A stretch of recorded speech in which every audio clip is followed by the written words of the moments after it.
My name is Zora, and I am 32 years old. Exactly 1 year after my highly publicized divorce, my former mother-in-law spotted me at the hospital. With a smug, triumphant smile, she looked me up and down and said, "Leaving you was the best decision my son ever made. Look at him now. Marcus finally has a son to carry on the family legacy, and he had him with your best friend." I did not flinch. I did not cry. I simply took a sip of my coffee, smiled back at her, and asked, "Is that what you really believe, Vivian?" 3 minutes later, a man walked into that room and the color completely drained from her face. Before I share my story, let me know where you are watching from in the comments. Hit that like button and subscribe to see how they all came to regret their actions.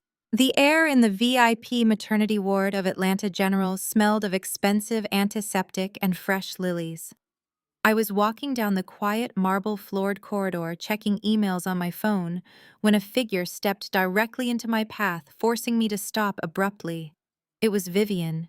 She was draped in a massive chinchilla coat that looked completely ridiculous for the mild Georgia weather, clutching her quilted designer bag like a shield against the commoners. "Well, well, well," Vivian drawled, her voice dripping with that familiar, sickeningly sweet condescension. "I think you are lost, Zora. The public waiting room is down on the first floor. This is the VIP wing. It is reserved for actual families, not girls from South Atlanta looking for a handout." I slowly lowered my phone and met her gaze. She had not changed a single bit. Her posture still radiated the arrogant belief that her bloodline made her inherently superior to everyone else in the building. She expected me to shrink, to look down at my shoes, to apologize for breathing the same high-end oxygen as her. That was the dynamic she had established when I was married to her son Marcus. But I was not that exhausted, financially drained 25-year-old girl anymore. "I am exactly where I need to be, Vivian," I said, keeping my voice perfectly level and entirely unbothered. "Now, if you do not mind, you are blocking my path. I have business to attend to." "Business," she scoffed, letting out a sharp, mocking laugh that echoed down the quiet hallway. "What kind of business could you possibly have up here? Are you planning events again? Decorating balloon arches for rich people? You really should know your place, Zora. You do not belong here. You never belonged with us."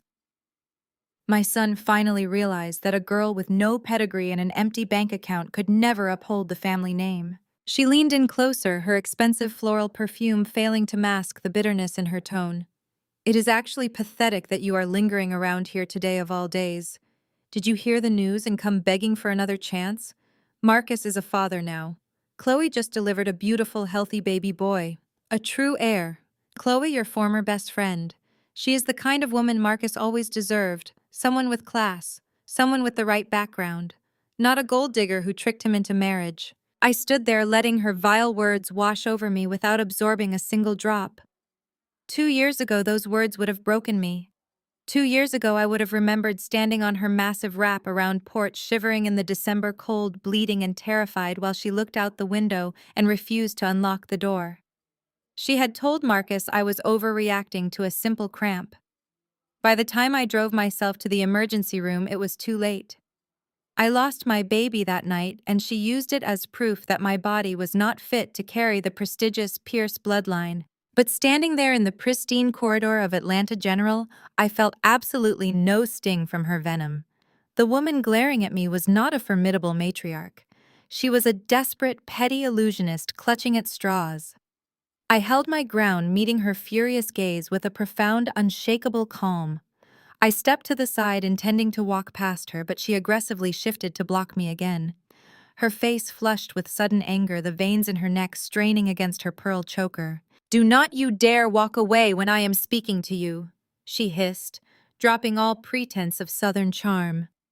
"You still have that same disrespectful attitude from the night you knelt in the freezing rain, begging me to open the front door. You looked absolutely pathetic that night, Zora. Almost as pathetic as that ruined pregnancy you could not even manage to carry to term." I took a step forward, closing the distance between us. "And you are still carrying that vintage Birkin bag I bought for you 3 years ago," I replied, my voice dropping to a dangerous calm. I must say, Vivian, the standards for the Jack and Jill Society wives must be slipping if they are letting you parade around with last season's charity gifts. I wonder what your country club friends would say if they knew your credit cards are maxed out and you are wearing a fur coat you cannot even afford to put in cold storage. Vivian gasped, her hand flying to her chest in mock horror. How dare you speak to me like that? She sputtered, her voice trembling with indignation. You know nothing about our finances. We are the Pierce family. We built this city. You are nothing but trash we tried to clean up. Before she could formulate another insult, the heavy wooden door of the nearest VIP suite clicked open.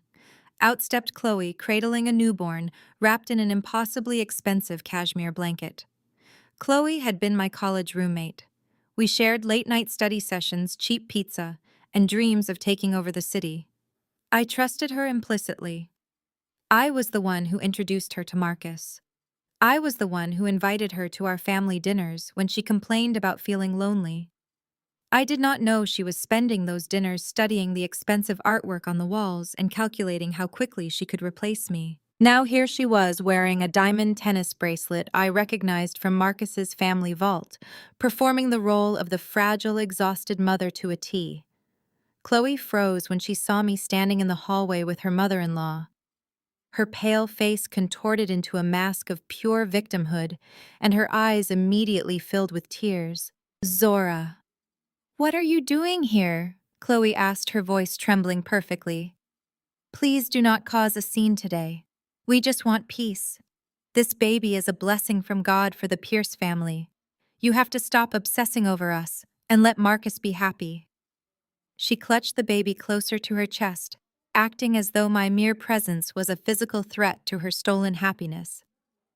Vivian immediately rushed to her side, placing a protective arm around Chloe's shoulders. You heard her, Vivian snapped, glaring at me. You need to leave before I have security drag you out. This child is the true Pierce heir, something you could never provide. You are a bitter, jealous woman who is stalking the halls of this hospital because you cannot stand to see my son happy with a woman who actually can give him a family. Chloe, you have spent your entire life playing the victim whenever you are caught red-handed, I said, taking a slow, deliberate step toward her.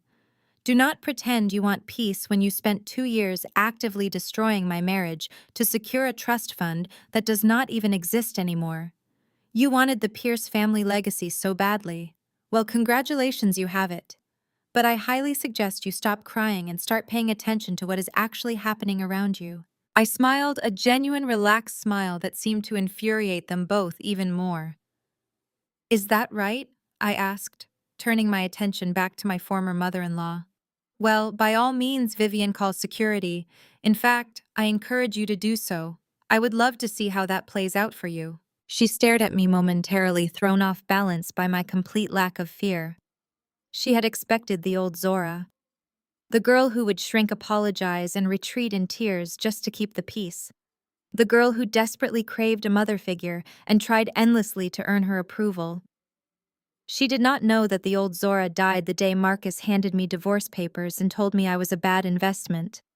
The woman standing before her now had forged an empire out of the ashes they left behind. You are bluffing! Vivian sneered, pulling her phone from her purse with trembling fingers. You always were a pathetic liar. I am going to have you thrown out on the street, and I will make sure everyone in our circle knows exactly how unhinged you have become. I checked the gold watch on my wrist, noting the time. It was almost perfectly aligned with my schedule. I looked back up at her, my expression completely impassive. Make the call, Vivian. But make it fast, because my business here is about to begin, and you are standing directly in the crossfire. The automated glass doors at the end of the hallway slid open with a soft chime. Silas walked through them, moving with the kind of effortless authority that commanded immediate respect. He was 38 years old, impeccably dressed in a custom Tom Ford suit and holding a thick medical file stamped with the hospital's official red seal. Silas was not just the man I was going to marry. He was the chief legal counsel for the entire medical conglomerate, a man known throughout Atlanta for his razor-sharp intellect and ruthless corporate takeovers. He walked straight toward me, completely ignoring the two women clutching each other in the hallway. He leaned down, pressed a soft kiss to my cheek, and handed me the file. Vivian's confident sneer vanished the second she recognized the gold hospital insignia pinned to the lapel of Silas's suit. Her eyes darted from his badge to the sealed medical file in my hands, and for the first time that morning, I saw true, genuine panic flash across her face. Silas did not even grant Vivian the courtesy of a greeting. He stood tall beside me, an immovable force radiating pure authority. He simply adjusted his cuffs and looked down at the two women as if they were a minor administrative error he was about to correct. Vivian opened her mouth to speak, but the words caught in her throat. She stared at the gold insignia on Silas' suit, the very badge that signified absolute legal control over Atlanta General. Her gaze shifted frantically between Silas and the sealed medical file I was now holding. "Excuse me." Vivian finally managed, her voice trembling as she tried to summon her usual haughty demeanor. "I do not care who you are or what badge you are wearing. This is a private medical wing. You are violating federal privacy laws just by standing here holding those documents. I will have your license revoked, and I will see you both in court." Silas let out a low, amused chuckle. He did not look at Vivian. He looked at me.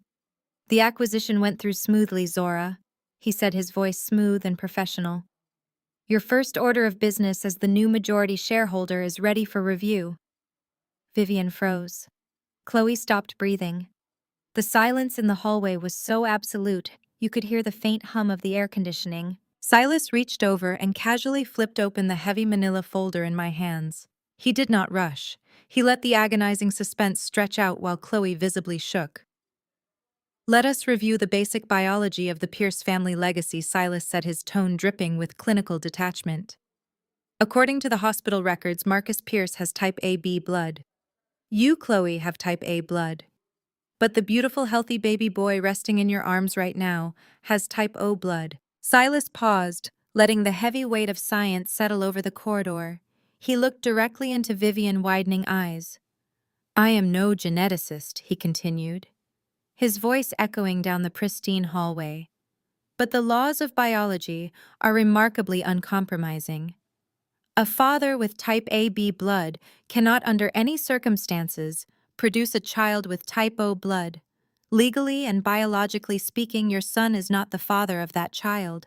Your precious Pierce bloodline ends right there in that blanket." The designer diaper bag slipped from Chloe's shoulder and hit the marble floor with a heavy thud. She stumbled backward, clutching the baby as if Silas had just physically struck her. The color drained entirely from her face, leaving her looking like a ghost trapped in expensive cashmere. Vivian staggered, her hand flying out to grip the wall for support. "No," she gasped, her voice a hollow rasp. "No, that is a lie. That is a fabricated lie. You printed that yourself to destroy us." Chloe immediately burst into hysterical sobs. The tears flowed instantly, washing away her perfectly applied makeup. She squeezed her eyes shut and started shaking her head violently. "It is a mistake," Chloe cried, her voice piercing the quiet corridor. "The hospital machines are wrong. They mixed up the blood samples. Zora paid him to print this. She is just a bitter, barren woman trying to ruin the happiest day of my life because she could never give Marcus a child." I looked at my former best friend, watching her play the exact same card she always played. The fragile, innocent victim crushed by the big, angry world. "You are crying the exact same crocodile tears you cried 2 years ago, Chloe," I said, my voice slicing through her hysterics like cold steel. "Do you remember that day? You sat on my couch sobbing into your hands, telling Marcus your brother was going to lose his house if you did not get a loan. You cried just like this until Marcus secretly co-signed that massive debt for you. You manipulated my husband right in front of my face. You really think I am going to buy this pathetic performance now? The machines do not lie, Chloe. You do." "What the hell is going on out here?" the loud, angry voice boomed from the other end of the hallway. Marcus was storming toward us. He wore a designer polo shirt and his signature arrogant stride, but the confusion on his face betrayed him. He looked from his mother leaning weakly against the wall to his new wife sobbing hysterically, clutching the baby. "Marcus," Chloe wailed, throwing herself toward him the moment he was within reach. She buried her face in his chest, sobbing uncontrollably. "Zora is trying to ruin everything. She brought this man here with fake medical records. She paid them to say the baby is not yours. She is trying to break our family apart because she is jealous. Marcus wrapped his arms around Chloe, holding her tight. His eyes locked onto me, burning with sudden, furious indignation. He puffed out his chest, trying to play the heroic protector. "Are you out of your mind?" Zora Marcus yelled, his voice echoing loudly. "Is this how low you have sunk? You are so obsessed with my happiness that you are forging medical documents. You are a sick, bitter woman. I should have known you would pull some ghetto trash stunt like this. You could not give me a son, so you want to take mine away." I did not flinch. I did not raise my voice.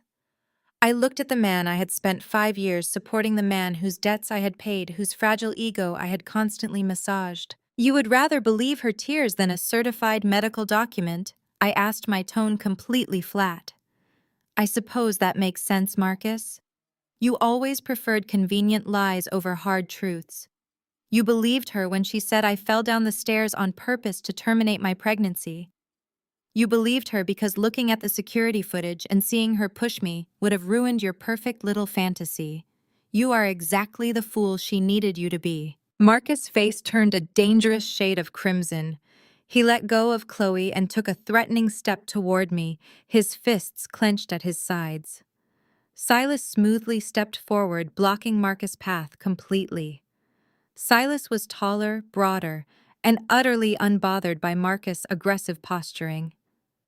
"Take one more step toward my fiancé," Silas warned, his voice dropping to a terrifyingly quiet register, "and I will personally ensure you leave this hospital in zip ties." Fiancé Vivian shrieked, finding her voice again. She pushed herself off the wall, pointing a shaking finger at Silas. "You are engaged to this piece of trash. That explains everything. This is a coordinated attack. You are both trespassing and harassing my family." Vivian turned wildly, looking down the hallway. "Security!" she screamed at the top of her lungs, completely abandoning her high society decorum. "Security! Get up here right now! Arrest these people! They are harassing my family!" Down the hallway, the elevator doors dinged open. The chief of medicine, Dr. Harrison, marched out, flanked by 4 burly security guards in dark uniforms. Vivian's face lit up with triumphant relief. She waved her arms frantically, directing them toward us. "Dr. Harrison, thank God," Vivian cried out, adjusting her chinchilla coat and standing tall. "Have these 2 removed immediately. They are forging hospital documents and harassing my daughter-in-law. I want them banned from the premises, and I want a full public apology from the hospital administration for letting this happen." Marcus smirked, crossing his arms over his chest. "You are done, Zora," he sneered.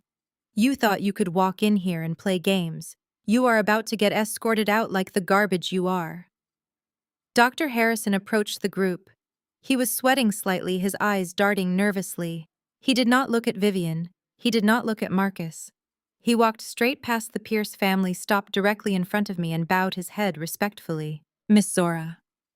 Dr. Harrison said, his voice trembling slightly. "I apologize profusely for the disturbance. The board has finalized the paperwork, and your acquisition of the Atlanta General Network is complete. The security team is entirely at your disposal. How would you like me to handle these individuals?" The silence that fell over the hallway this time was deafening. Marcus' arms dropped to his sides, his jaw hanging open in pure, unfiltered shock. Chloe stopped crying instantly, her tears drying up as she stared at the chief of medicine in total disbelief. Vivian looked like she had just been struck by lightning. She shook her head, stepping forward with her hands raised. "Dr. Harrison, what are you talking about?" she stammered, her voice barely a whisper. "Acquisition? What acquisition? She is an event planner. She has no money." I smiled slowly, looking at the 3 people who had made it their life mission to destroy me. "I suppose you missed the Forbes article last month, Vivian," I said, my voice ringing crystal clear in the quiet corridor. I did not just plan events. I built a private equity firm that connects venture capitalists with distressed assets. My firm, Black Diamond Vanguard, just purchased this entire hospital network for $150 million in cash. I stepped closer to Vivian, watching her eyes wide with terror as my words finally sank in. The VIP wing you are standing in right now. I continued my gaze sweeping over Marcus and Chloe before locking back onto Vivian. I own it. The floor beneath your fake designer shoes. I own it. And the security guards you just screamed for. They work for me. Marcus shook his head, backing away slowly. No, he muttered, running a hand over his face. No, that is impossible. You took nothing in the divorce. You left with nothing. I left with nothing because I refused to touch the filthy scraps of your family trust, Marcus. I replied, turning to face him. I let you keep your illusion of wealth because I knew what was actually hiding in your financial statements. You want to talk about reality? Let us talk about your reality. I nodded to Silas. He pulled a slim tablet from his briefcase, tapped the screen, and held it up. The crisp, clear sound of a recorded phone call filled the hallway. It was Marcus' voice cracking with desperation, begging a private lender for an extension on a massive high-interest loan. In the recording, Marcus was crying, promising that his mother would never find out, and swearing he would pay back every dime. Silas tapped the screen, stopping the audio. He looked at Marcus with cold amusement. You have been entirely bankrupt for 2 years, Marcus Silas stated clearly. When Zora walked away from the divorce settlement, you took the money you hoarded and poured it all into a fraudulent cryptocurrency venture run by Chloe Brother. You lost every single penny of the Pierce Family Trust Fund. Vivian let out a horrified gasp, spinning around to stare at her son. Marcus, what is he talking about? Vivian shrieked, grabbing Marcus by the arm. Tell me he is lying. Tell me the trust is safe. Marcus could not look at his mother. He stared at the floor, his entire body shaking with shame and defeat. He had nothing left to say. His perfect facade was shattered, his wealth was gone, and the child he thought would secure his legacy did not even share his blood. Chloe, sensing the total collapse of the Pierce empire, backed away toward the wall, clutching the baby tighter. She looked at Vivian like a trapped animal, her innocent mask slipping to reveal the cold calculation underneath. You think I wanted to be here? Chloe suddenly snapped, her voice shrill and defensive. You think I actually wanted to tie myself to this sinking ship?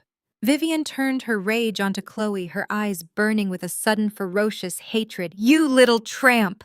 Vivian screamed, lunging toward her daughter-in-law. You tricked my son.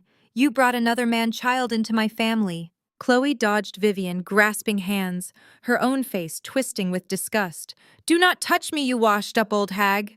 Chloe yelled back, stepping safely behind one of my security guards.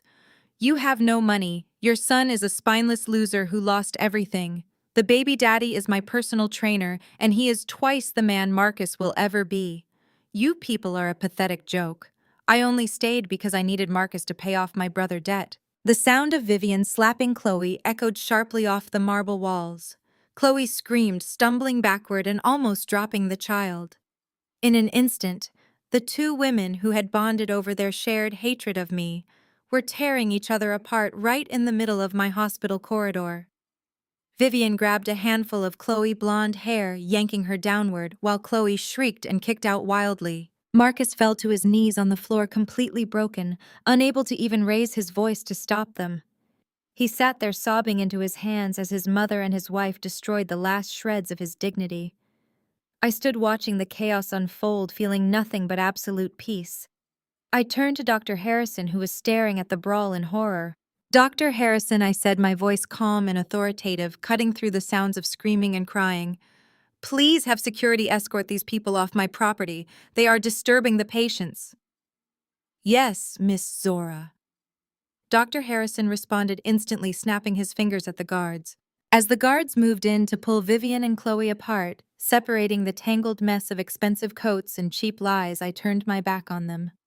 Silas offered me his arm, and I took it, resting my hand lightly against his sleeve.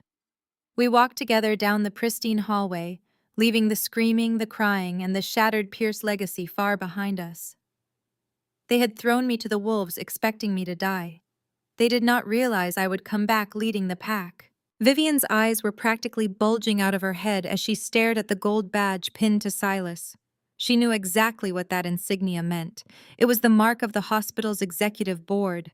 Her mouth opened and closed silently, her previous bravado completely evaporating under Silas's cold, calculating gaze. I believe you were just threatening to call security. Vivian? Silas said, his voice entirely too calm for the absolute destruction he was about to unleash. Please go right ahead. But before you make a fool of yourself, you might want to look at what is inside this file. It concerns a severe discrepancy in the neonatal ward's screening protocols, a discrepancy involving your new grandson. Chloe let out a sharp gasp. She pulled the baby tighter against her chest, her knuckles turning white. What are you talking about? Chloe demanded, her voice pitching up into a shrill defensive whine. There is no discrepancy. My baby is perfect. Zora put you up to this. She paid you to come here and harass us. Silas ignored Chloe entirely. He did not entertain tantrums from women who built their lives on deceit. He simply flipped open the heavy manila folder. The sound of the crisp paper turning echoed like a gunshot in the silent corridor. Let us review the basic biology of the Pierce family legacy, Silas stated, his tone dripping with clinical detachment. According to the official hospital records drawn less than an hour ago, Marcus Pierce has blood type AB. You, Chloe, have blood type O. But the beautiful, healthy baby boy resting in your arms right now also has blood type O. Silas paused, letting the heavy weight of science settle over the women. He looked directly into Vivian's widening, terrified eyes. I am no geneticist, he continued, but the laws of biology are remarkably uncompromising. A father with type AB blood cannot under any circumstances produce a child with type O blood. Legally and biologically speaking, your son is not the father of that child. Your precious Pierce bloodline ends right there in that cashmere blanket. The designer diaper bag slipped from Chloe's shoulder and hit the marble floor with a heavy thud. She stumbled backward, clutching the baby as if Silas had just physically struck her. The color drained entirely from her face, leaving her looking like a ghost trapped in expensive clothing. Vivian staggered, her hand flying out to grip the wall for support. No, she gasped, her voice a hollow rasp. No, that is a lie. That is a fabricated lie. You printed that yourself to destroy us. Chloe immediately burst into hysterical sobs. The tears flowed instantly, washing away her perfectly applied makeup. She squeezed her eyes shut and started shaking her head violently. It is a mistake, Chloe cried, her voice piercing the quiet corridor. The hospital machines are wrong. They mixed up the blood samples. Zora paid him to print this. She is just a bitter, barren woman trying to ruin the happiest day of my life because she could never give Marcus a child. I looked at my former best friend, watching her play the exact same card she always played. The fragile, innocent victim crushed by the big, angry world. It was the same routine she used to get out of every lie she ever spun. You are crying the exact same crocodile tears you cried 2 years ago, Chloe? I said, my voice slicing through her hysterics like cold steel. Do you remember that day? You sat on my couch, sobbing into your hands, telling Marcus your brother was going to lose his house if you did not get a loan. You cried just like this until Marcus secretly co-signed that massive debt for you. You manipulated my husband right in front of my face.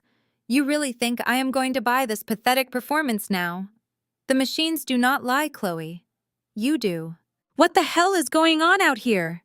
The loud, angry voice boomed from the other end of the hallway. Marcus was storming toward us. He wore a designer polo shirt and his signature arrogant stride, but the confusion on his face betrayed him. He looked from his mother leaning weakly against the wall to his new wife sobbing hysterically and clutching the baby. Marcus, Chloe wailed, throwing herself toward him the moment he was within reach. She buried her face in his chest, sobbing uncontrollably. Zora is trying to ruin everything. She brought this man here with fake medical records. She paid them to say the baby is not yours. She is trying to break our family apart because she is jealous. Marcus wrapped his arms around Chloe, holding her tight. His eyes locked onto me, burning with sudden, furious indignation. He puffed out his chest, trying to play the heroic protector. He had always loved playing the savior for women who pretended they could not save themselves. Are you out of your mind, Zora? Marcus yelled, his voice echoing loudly down the hall.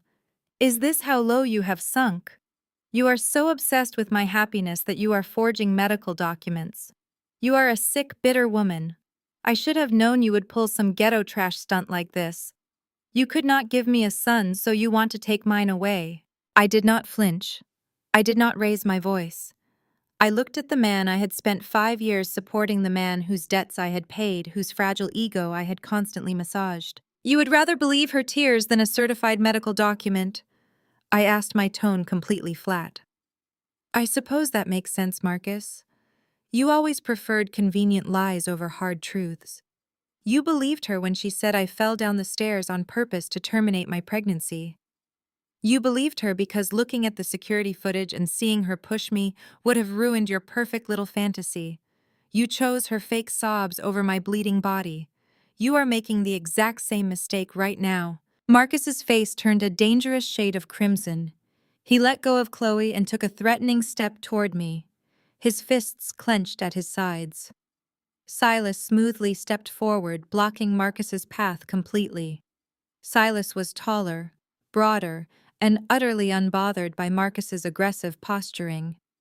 Take one more step toward my fiancé, Silas warned, his voice dropping to a terrifyingly quiet register. And I will personally ensure you leave this hospital in zip ties.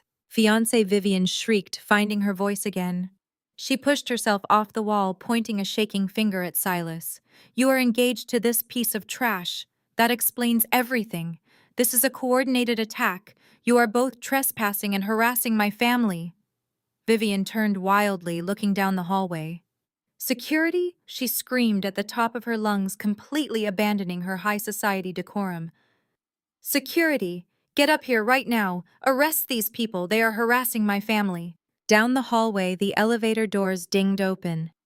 The chief of medicine, Dr. Harrison, marched out, flanked by 4 burly security guards in dark uniforms. Vivian's face lit up with triumphant relief. She waved her arms frantically, directing them toward us. Dr. Harrison! Thank God! Vivian cried out, adjusting her chinchilla coat and standing tall, trying to reclaim her dignity. Have these 2 removed immediately. They are forging hospital documents and harassing my daughter-in-law. I want them banned from the premises, and I want a full public apology from the hospital administration for letting this happen. Marcus smirked, crossing his arms over his chest. You are done, Zora. He sneered, his confidence returning now that backup had arrived. You thought you could walk in here and play games. You are about to get escorted out like the garbage you are.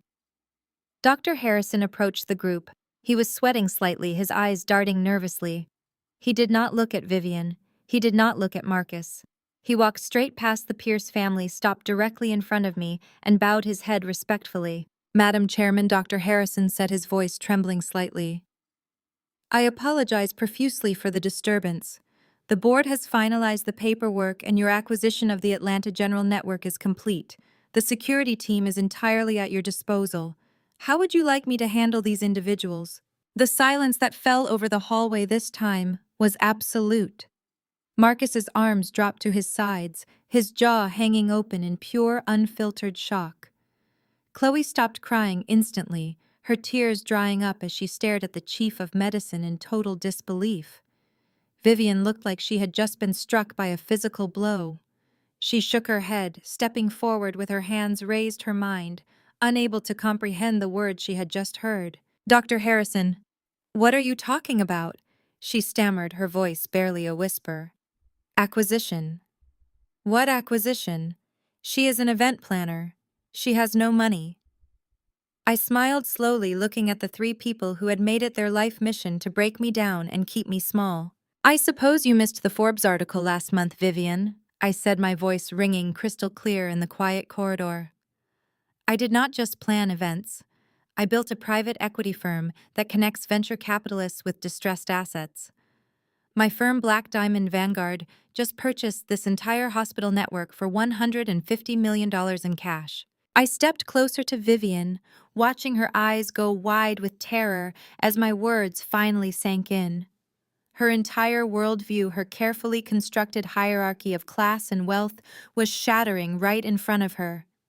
The VIP wing you are standing in right now. I continued, my gaze sweeping over Marcus and Chloe before locking back onto Vivian. I own it. The floor beneath your fake designer shoes. I own it. And the security guards you just screamed for, they work for me. Marcus shook his head, backing away slowly. No, he muttered, running a hand over his face. No, that is impossible. You took nothing in the divorce. You left with nothing. I left with nothing because I refused to touch the filthy scraps of your family trust, Marcus, I replied, turning to face him.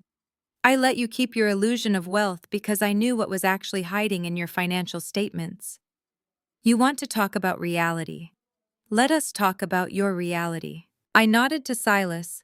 He pulled a slim tablet from his briefcase, tapped the screen, and held it up. The crisp, clear sound of a recorded phone call filled the hallway.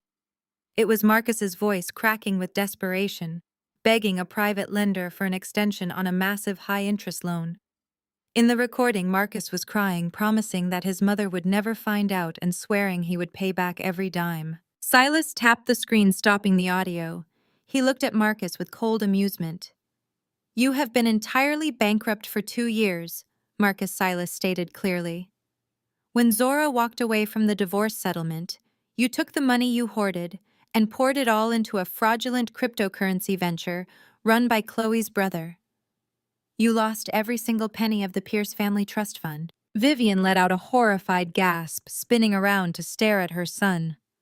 Marcus, what is he talking about? Vivian shrieked, grabbing Marcus by the arm. Tell me he is lying. Tell me the trust is safe. Marcus could not look at his mother.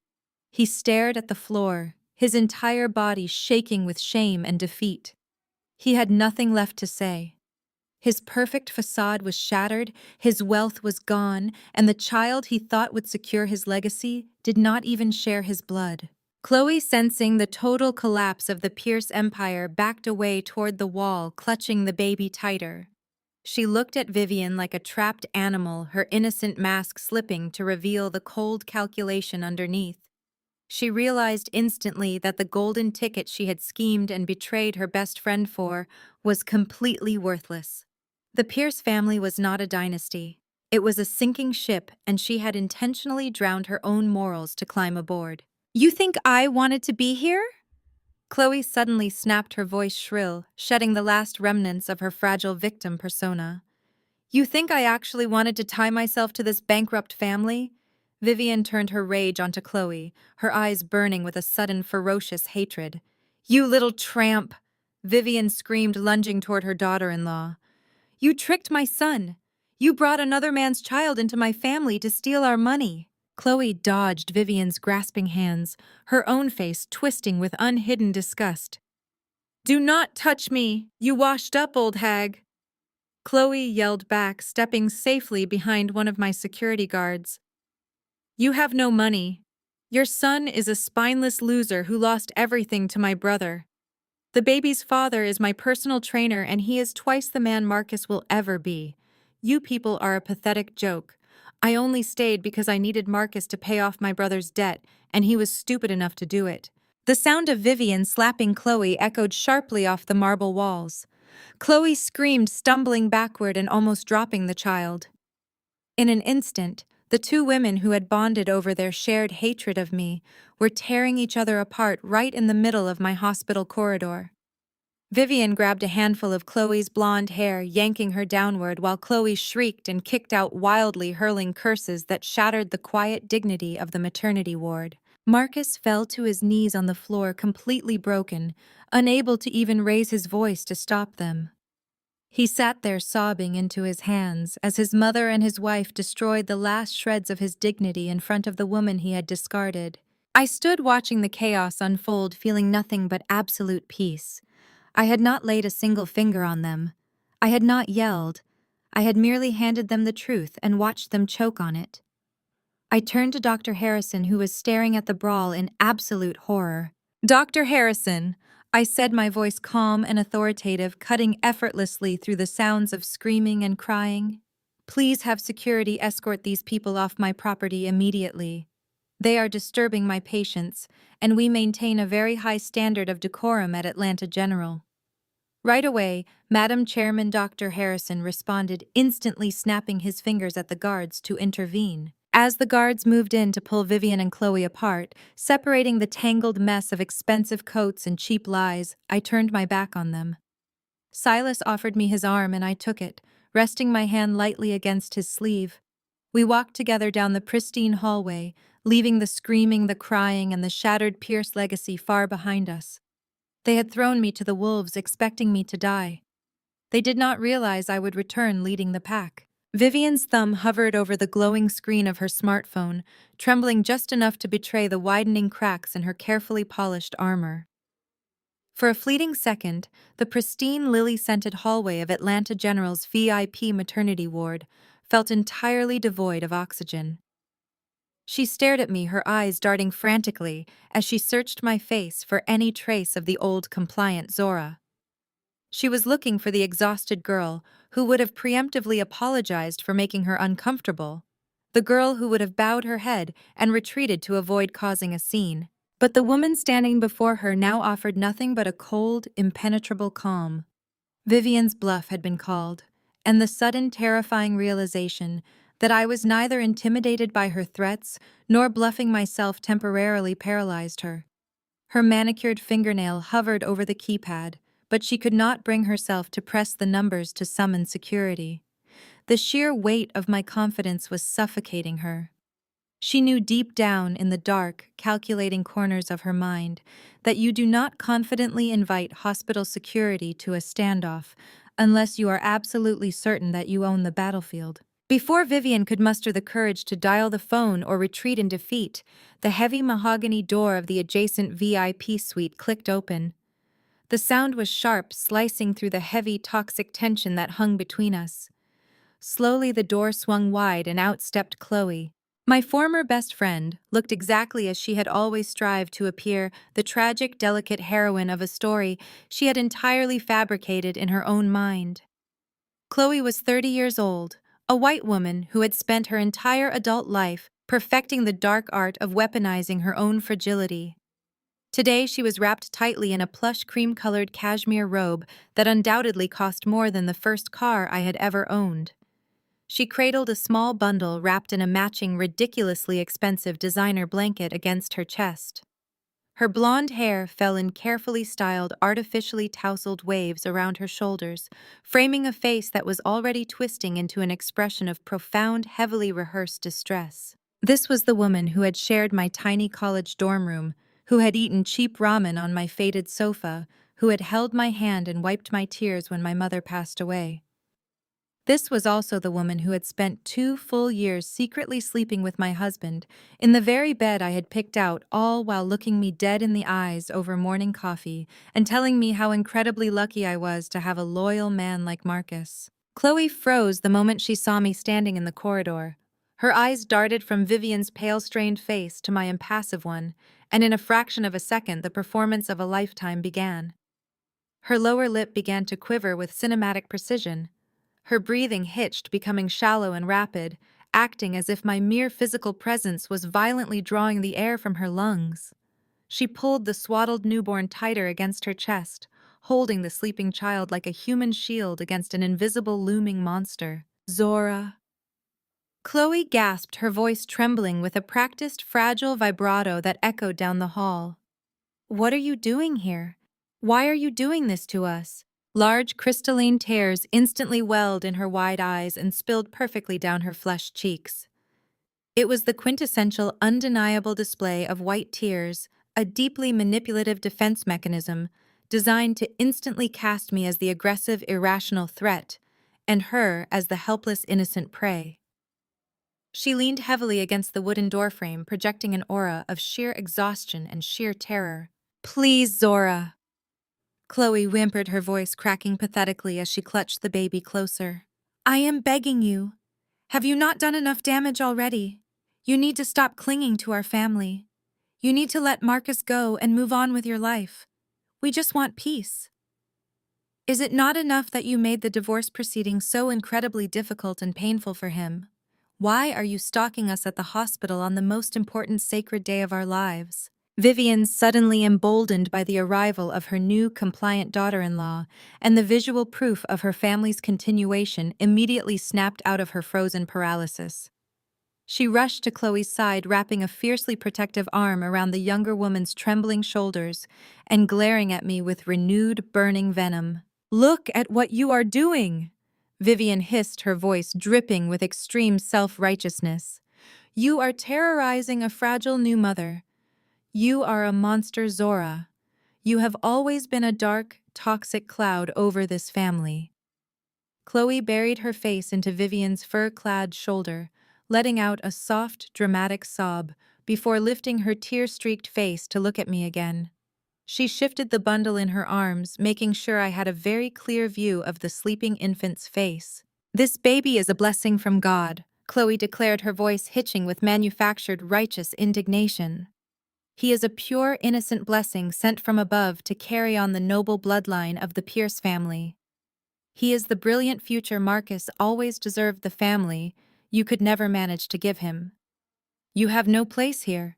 You have no right to stand outside my hospital door and try to poison this beautiful holy moment with your bitter, jealous obsession. I stood perfectly still, letting her hysterical, deeply offensive accusations wash over me without absorbing a single drop of her poison. Years ago, a vicious display like this would have provoked me to tears. It would have triggered the defensive, angry reaction they were both so desperately trying to bait out of me. They wanted me to raise my voice. They wanted me to step forward aggressively. They wanted me to fulfill the angry, irrational stereotype they had already assigned to me in their minds, so they could easily justify every terrible, treacherous thing they had done behind my back. But I absolutely refused to give them the satisfaction of my anger. Instead, I looked at Chloe with a profound clinical emptiness that seemed to unnerve her more than rage ever could. I let my eyes slowly travel from the top of her messy blonde hair down to the expensive cashmere robe, to the sleeping baby in her arms, and finally back up to her tear-filled, desperate eyes. You truly are a remarkable actress, Chloe, I said, keeping my voice incredibly soft yet sharp enough to cut through solid glass. If I did not know exactly who and what you are, I might actually feel sorry for you. But we both know the ugly truth. You are not terrified of me clinging to Marcus. You are terrified that without Marcus, you have absolutely nothing of your own. You spent 5 years coveting my life, my home, and my husband. You played the supportive, sweet best friend while sneaking into my bedroom the moment I left for work. Do not stand there in your stolen cashmere and invoke God as if the divine somehow blessed your deceit. Chloe's breath hitched, her eyes widening in genuine alarm, as the calm, razor-sharp reality of my words pierced straight through her pathetic performance. She opened her mouth to argue, to emit another dramatic wailing sob, but I did not let her speak. You wanted the Pierce family legacy so desperately that you happily sold your soul for it, I continued, my voice echoing coldly in the pristine space. You wanted the vintage Chanel, the elite country club memberships, and the grand illusion of high society superiority. Well, congratulations, Chloe. You finally have it all. You have the cheating man, you have the condescending mother-in-law, and you have the supposedly noble bloodline wrapped in that blanket. But I highly suggest you save your precious tears. You are going to need every single one of them for what is coming next. Vivian scoffed loudly, though her grip on Chloe's shoulder tightened nervously. You are completely delusional, Vivian spat, trying to sound brave. You are standing here making empty, pathetic threats because you have absolutely nothing left in your miserable life. Right on cue, a soft, melodic chime echoed from the far end of the corridor. The heavy automated glass doors that safely sealed off the VIP maternity wing slid open smoothly. The sound of deliberate, confident footsteps broke the heavy tension echoing against the polished marble floors with the steady, unstoppable rhythm of a ticking clock. I did not need to turn around to know exactly who it was. Silas walked through the glass doors, bringing with him an immediate suffocating shift in the atmosphere. He was 38 years old, a man whose formidable reputation preceded him in every major boardroom and courtroom in the city. Silas was not just a prominent legal figure. He was the most ruthless, brilliant, and successful mergers and acquisitions lawyer in the state, a legal shark who routinely dismantled corporate empires before breakfast. He was also the man I was going to marry. He was impeccably dressed in a tailored dark charcoal suit that fit his broad shoulders perfectly, his posture radiating absolute, unquestionable dominance. He did not rush his steps. He moved with the calculated, terrifying grace of an apex predator, stepping into a locked enclosure. Silas walked straight past Vivian and Chloe, not granting either of the trembling women so much as a passing glance. It was the ultimate crushing insult, a complete and total dismissal of their very existence. He stopped directly beside me, his physical presence acting as a towering wall of protection and power. Without uttering a single word, he reached out and handed me a thick, heavy medical file. The document was bound in a stark white folder, but what immediately caught the eye was the massive vivid red stamp pressed aggressively onto the front cover, the official, irreversible seal of the hospital's highest executive medical board. I took the file smoothly, feeling the heavy, definitive weight of it in my hands. It was the physical manifestation of their total impending destruction. Vivian's arrogant sneer had completely vanished. Her eyes darted wildly from the bright red stamp on the folder up to Silas's chest, where a solid gold badge gleamed brightly against his dark suit lapel. It was not a standard visitor's pass or a regular doctor's ID. It was the heavy, unmistakable insignia of the hospital's supreme advisor, a position of ultimate authority granted only to the absolute highest echelon of the institution's executive control. The blood drained so rapidly from Vivian's face that her expensive, heavily applied foundation suddenly looked like a tragic, chalky mask. Her mouth fell open, her jaw going completely slack as the realization struck her with the devastating force of a physical blow. Her eyes bulged fixed in absolute, unadulterated terror on the gold badge, her hands dropping limply from Chloe's shoulders. She stumbled back a step, the arrogant, untouchable matriarch instantly reduced to a trembling, breathless shell, finally understanding that she had not just insulted her former daughter-in-law, she had just declared war on the owners of the battlefield. "What the hell is going on out here?" The booming voice echoed down the corridor, bouncing off the pristine marble walls. Heavy, hurried footsteps signaled his approach. Marcus came rounding the corner from the direction of the cafeteria, holding a pink gift bag and looking every bit the proud 35-year-old patriarch he pretended to be. He wore a crisp designer polo and a tailored blazer, effortlessly projecting the image of a wealthy, successful family man.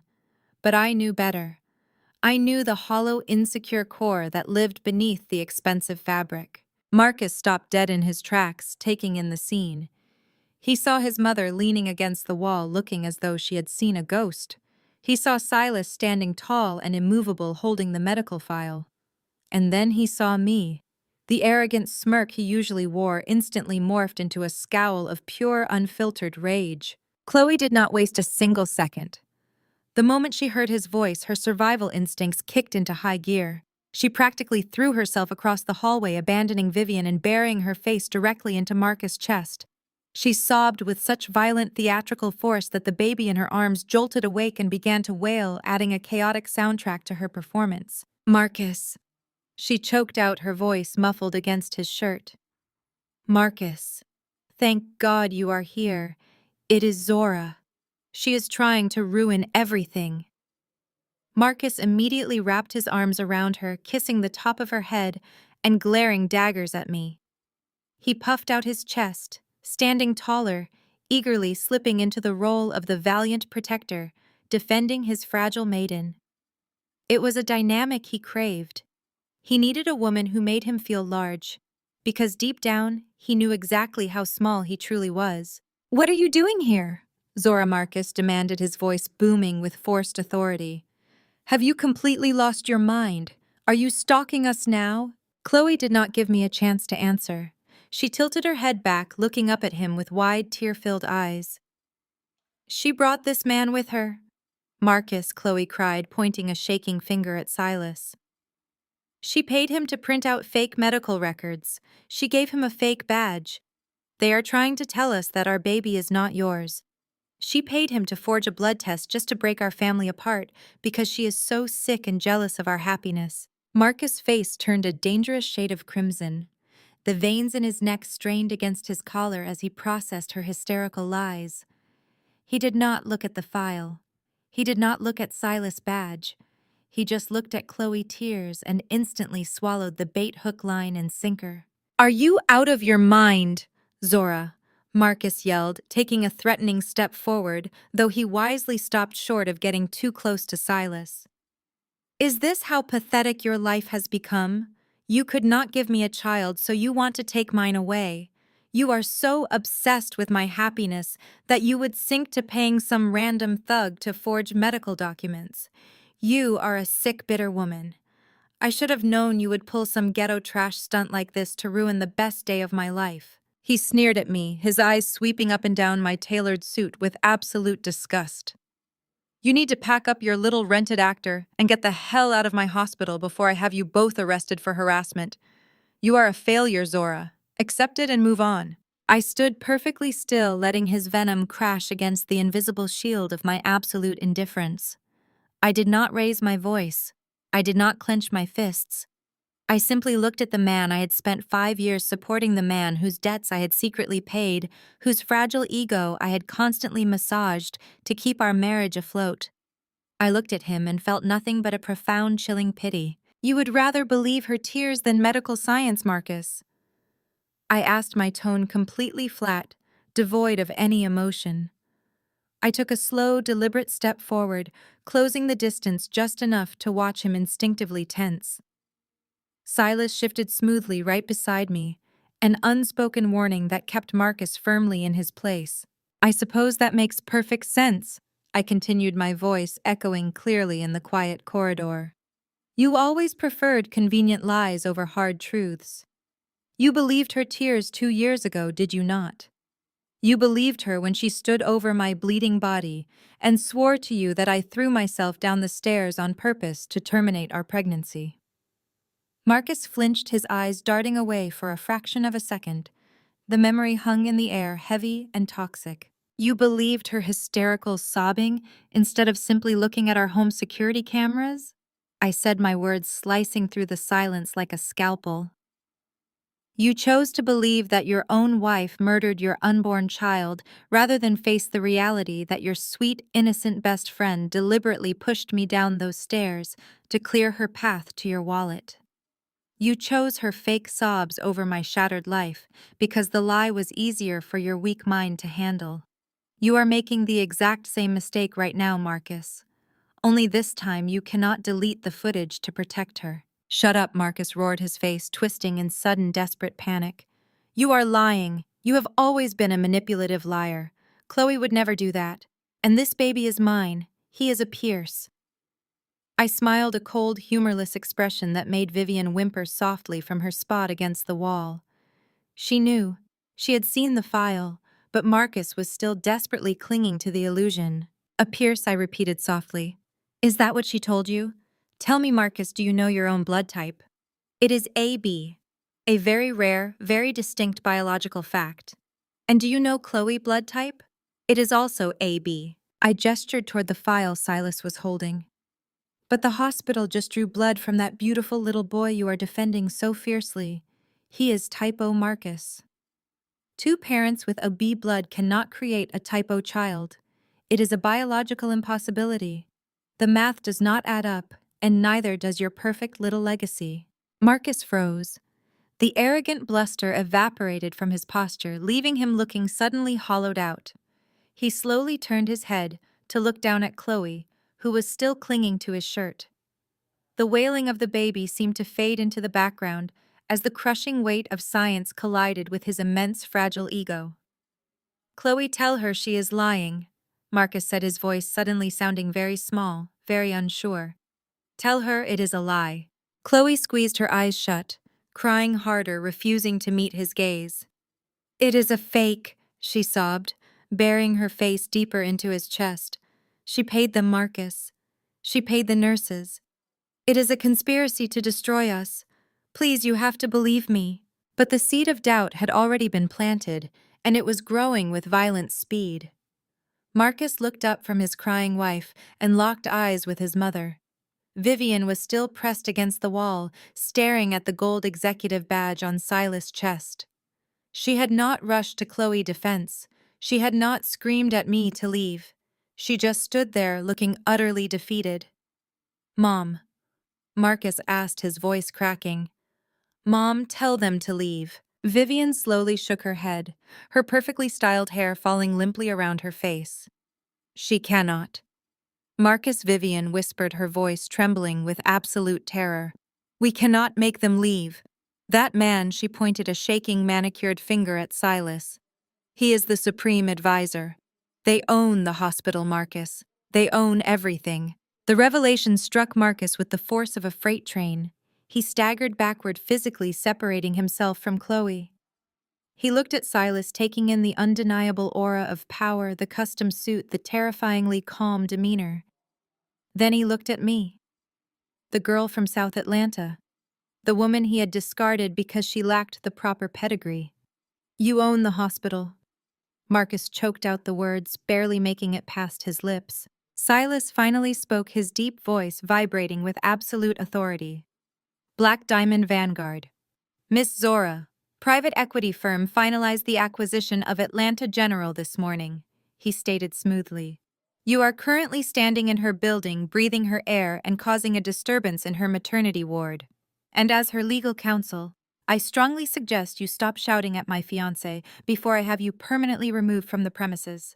Marcus' jaw went completely slack. He looked back and forth between me and Silas, his mind desperately trying to process a reality that completely shattered his entire existence. The woman he thought was a broke, bitter failure was standing before him as a titan of industry. The child he thought would cement his status as a family patriarch belonged to another man. And the woman he had left me for was nothing but a treacherous, lying parasite who had used him for his name. I watched the realization break him piece by piece. The arrogance melted away, leaving behind nothing but a pathetic, desperate man who had played a foolish game and lost everything. I did not need to raise my hand to destroy him. I just needed to hand him the truth. Silas did not grant Vivian the courtesy of a greeting. He did not acknowledge her extravagant fur coat, her rigid posture, or the sheer vibrating terror radiating from her trembling frame. To Silas, Vivian Pierce was not the formidable, untouchable matriarch of Atlanta elite society.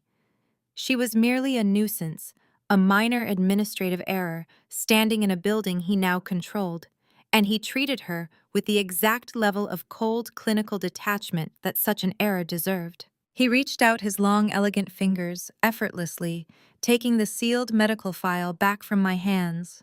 The sharp, tearing sound of the thick paper seal being broken echoed down the silent, immaculate corridor. It sounded impossibly loud, slicing through the heavy, toxic tension like a striking match in a dark powder keg. Chloe, completely oblivious to the massive power dynamic that had just shifted in the hallway, finally broke the silence.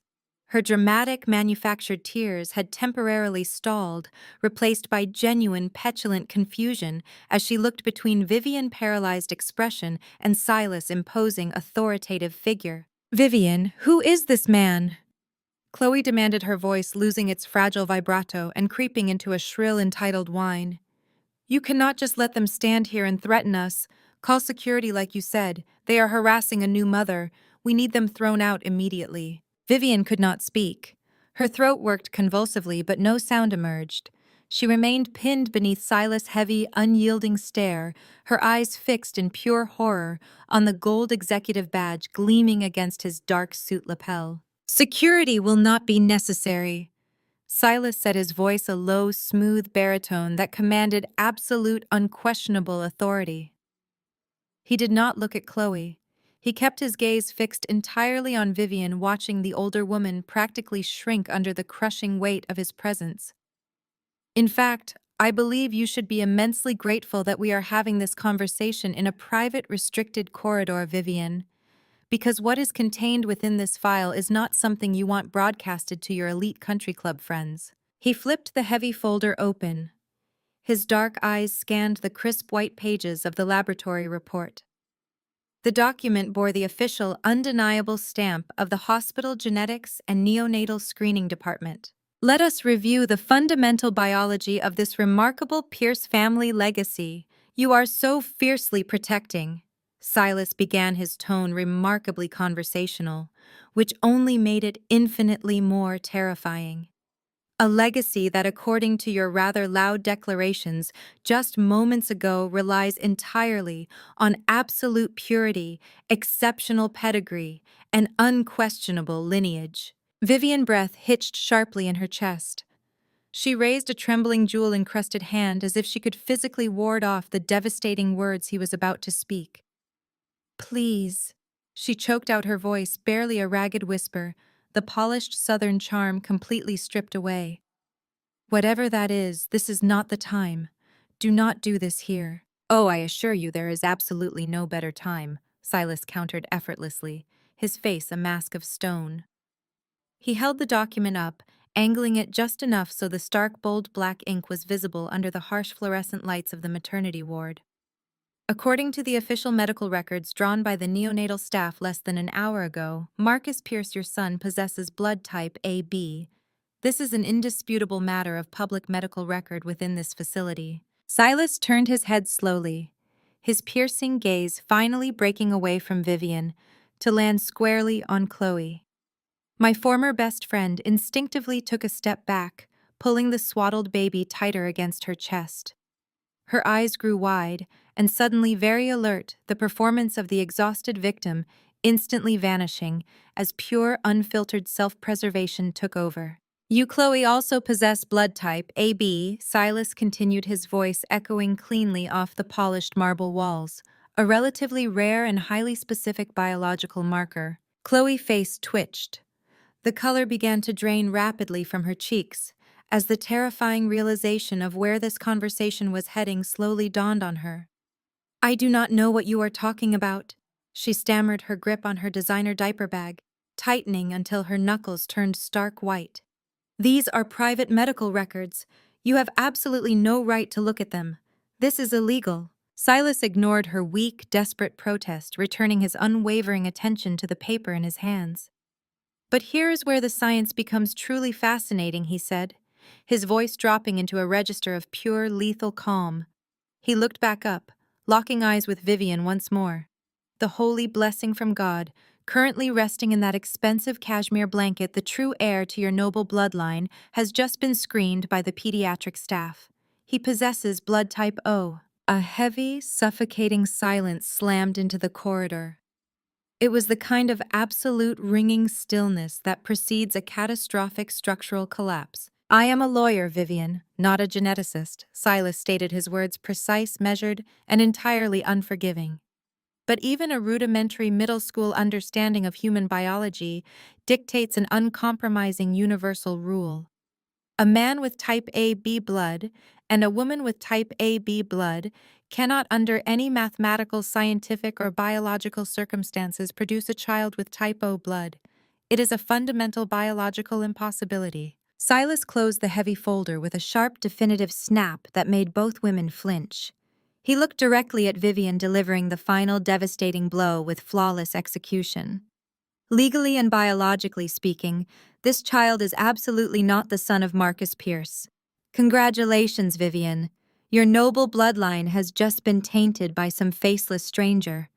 The physical reaction to the revelation was instantaneous and violent. The heavy quilted designer diaper bag slipped off Chloe's shoulder. It hit the marble floor with a loud, sickening thud, bursting open and spilling silver pacifier clasps, expensive organic baby formulas, and meticulously packed pristine white cloths across the glossy tiles. Chloe stumbled backward as if she had been struck squarely in the chest by a sledgehammer. The blood completely vanished from her face, leaving her skin a ghastly, translucent white. Her mouth dropped open in a silent scream of absolute, unadulterated panic. The grand, elaborate illusion she had spent 2 years meticulously building was gone. The treacherous manipulation, the stolen husband, the carefully timed and planned pregnancy, it had all just been completely obliterated in less than 60 seconds. The golden ticket she had secured to extract herself from her own mediocre life and permanently embed herself into the wealth of the Pierce family was entirely worthless, and she knew it. She clutched the sleeping infant, her eyes darting wildly down the hallway, like a cornered, desperate animal, searching for an escape route that simply did not exist. There was nowhere to hide from the science. But Vivian's reaction was even more profound, a total physical and psychological collapse. The matriarch of the Pierce family, the woman who had spent 5 agonizing years tormenting me, belittling my South Atlanta roots, and cruelly weaponizing my deeply personal fertility struggles, physically crumpled under the crushing weight of the revelation. Her knees visibly buckled beneath her. She let out a sharp, ragged gasp, her manicured hands desperately clawing at the smooth wall to keep herself from hitting the floor. Her massive, ridiculous chinchilla coat slipped off her shivering shoulders, pooling around her designer heels like a discarded, worthless costume. No. Vivian wheezed, her chest heaving violently as she struggled to draw breath in the suddenly suffocating corridor. She looked wildly at Chloe, then at the baby, and finally back to Silas, her eyes wide with a frantic, desperate denial. No, that is a lie. That is a completely fabricated lie. You printed that yourself to destroy us. You are trying to ruin my family. I assure you, Vivian, my firm does not deal in fabrications. Silas replied smoothly, his expression devoid of even a single shred of pity or remorse. We deal strictly in facts, and the biological fact is the prestigious air you have been parading around this hospital all morning is a complete and utter fraud. I stood silently beside Silas, watching the total, undeniable destruction of the two women who had tried to break my spirit and cast me out into the cold. For years, Vivian had whispered to her elite country club friends that my blood was unworthy of the Pierce name, that I was defective, that I was a peasant trying to masquerade as royalty. She had cheered loudly when Chloe, a woman with the supposedly right background and the right complexion, had swooped in to replace me. She had gloated incessantly about the absolute purity of her family tree. And now, the irrefutable, unbending truth of science had turned her greatest source of pride into her ultimate, inescapable humiliation. The very weapon she had used to cut me down had just severed her own family legacy at the root. The sheer poetic justice of the moment was intoxicating. I did not need to scream or cry or lower myself to their pathetic level of petty insults and dramatic outbursts. I did not need to defend my worth or my background. I simply stood my ground and watched as the crushing weight of their own arrogant deceit drove them both straight into the marble floor. The crushing silence that followed Marcus' realization was suddenly shattered by a harsh, grating sound. Vivian was laughing. It was not a sound of amusement, but a brittle, hysterical noise born of absolute, arrogant denial. She refused to accept the reality that was staring her in the face. She pushed herself away from the wall, her manicured hands aggressively smoothing down the front of her ruined chinchilla coat. She stepped squarely between Marcus and Silas, tilting her chin up to glare at us with the desperate arrogance of a cornered animal. "You actually think this pathetic little charade is going to work?" Vivian spat, her voice trembling with manufactured outrage. "You think you can walk into a secure medical facility, flash a piece of cheap plastic, and hand us a forged document to destroy my family? You have severely underestimated who you are dealing with, Zora. I am Vivian Pierce," she continued, her voice rising to a shrill pitch. "My family built the foundation of this city elite society. I will have my attorneys file a massive lawsuit against you, against this man, and against this entire hospital by the end of the hour. We will sue you for gross defamation, criminal trespassing, and illegal invasion of medical privacy. I will make sure you are both buried under so much debt you will never see the light of day." Silas simply raised a dark eyebrow, entirely unfazed by her screeching. He did not even bother to grace her threat with a verbal response. His silence only infuriated her more. Infuriated by his total dismissal, Vivian spun around. Down the long corridor, a team of 4 hospital security guards in dark uniforms had just rounded the corner, responding to the escalating noise. Vivian's face lit up with a vicious, triumphant gleam. She truly believed that wealth and privilege gave her the power to command the world. "Security!" Vivian shrieked at the top of her lungs, completely abandoning any remaining shred of her high society decorum. "Guards, get over here right this instant. These 2 individuals are imposters. They are harassing my family and trespassing in the VIP ward. Restrain them and throw them out immediately." The guards broke into a heavy jog, their heavy boots thudding loudly against the polished marble floor. Chloe let out a breath of relief, stepping out from behind Marcus to watch the spectacle. Marcus just stared blankly, still paralyzed by the blood test revelation, but Vivian stood tall, ready to watch me get dragged out in handcuffs. The lead guard, a burly man with a stern face, approached our group rapidly. Vivian pointed a sharp, accusatory finger directly at my chest. But the guard did not reach for his radio. He did not reach for his handcuffs. He stopped 2 feet away from me, his eyes landing on Silas, and then shifting immediately to my face. He snapped to attention. With a sharp hand signal, he halted the 3 guards behind him. In perfect synchronized unison, the 4 large men stepped back, formed 2 neat lines against the corridor walls, and bowed their heads deeply in my direction. Vivian's arm dropped heavily to her side. Her jaw fell open. She looked from the bowing guards to me, her mind entirely failing to comprehend the visual input it was receiving. "What are you doing?" Vivian demanded, her voice cracking with confusion and panic. "I said arrest them. Why are you bowing to this trash?" Before the guard could even attempt to answer, the silver doors of the private elevator at the end of the hall slid open with a soft chime. Dr. Harrison, the chief of medicine and the hospital primary administrative director, practically sprinted out. He was a distinguished man in his late 50s, but right now his face was flushed bright red and he was sweating profusely. He frantically dabbed at his forehead with a white linen handkerchief as he hurried down the hall. Vivian's eyes lit up with renewed hope. She recognized him instantly, having demanded VIP treatment from him upon her arrival yesterday. "Dr. Harrison." "Thank God," Vivian cried out, taking a confident step toward him. "You need to fire your entire security team right now. They are refusing to remove these trespassers. This woman has forged medical documents to harass my daughter-in-law and spread vicious lies." Dr. Harrison did not even look at her. He completely ignored Vivian, outstretched hand, and blew right past her as if she were a piece of invisible furniture. He stopped squarely in front of me, breathing heavily, and immediately bowed his head in a gesture of profound, unwavering respect. "Madame Chairman," Dr. Harrison gasped out, his voice trembling slightly as he addressed me, "I apologize profusely for the inconvenience and the noise. My assistant just notified me of the disturbance on this floor. The final share transfer paperwork was fully completed and approved this morning. Everything is officially finalized. How would you like me to handle these disruptive guests?" The absolute silence that crashed down on the hallway this time was suffocating. Chloe stopped breathing, her tears instantly drying up. Marcus slowly turned his head to stare at the chief of medicine, his eyes wide with a horrified, dawning realization. Vivian looked like she had just been struck by a physical blow. She stumbled backward, her hand flying to her chest. "Madam Chairman," Vivian whispered the words, tasting like ash in her dry mouth. "Dr. Harrison, what are you talking about? She is an event planner. She has no money. What share transfer?" I took a slow, deliberate step forward. The polished floor seemed to amplify the sound of my heels as I closed the distance between us.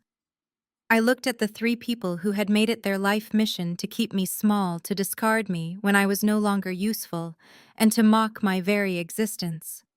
The moment of sweet, absolute revenge had finally arrived. "I suppose you missed the major financial announcements this morning, Vivian," I said, my voice ringing crystal clear and authoritative in the silent corridor.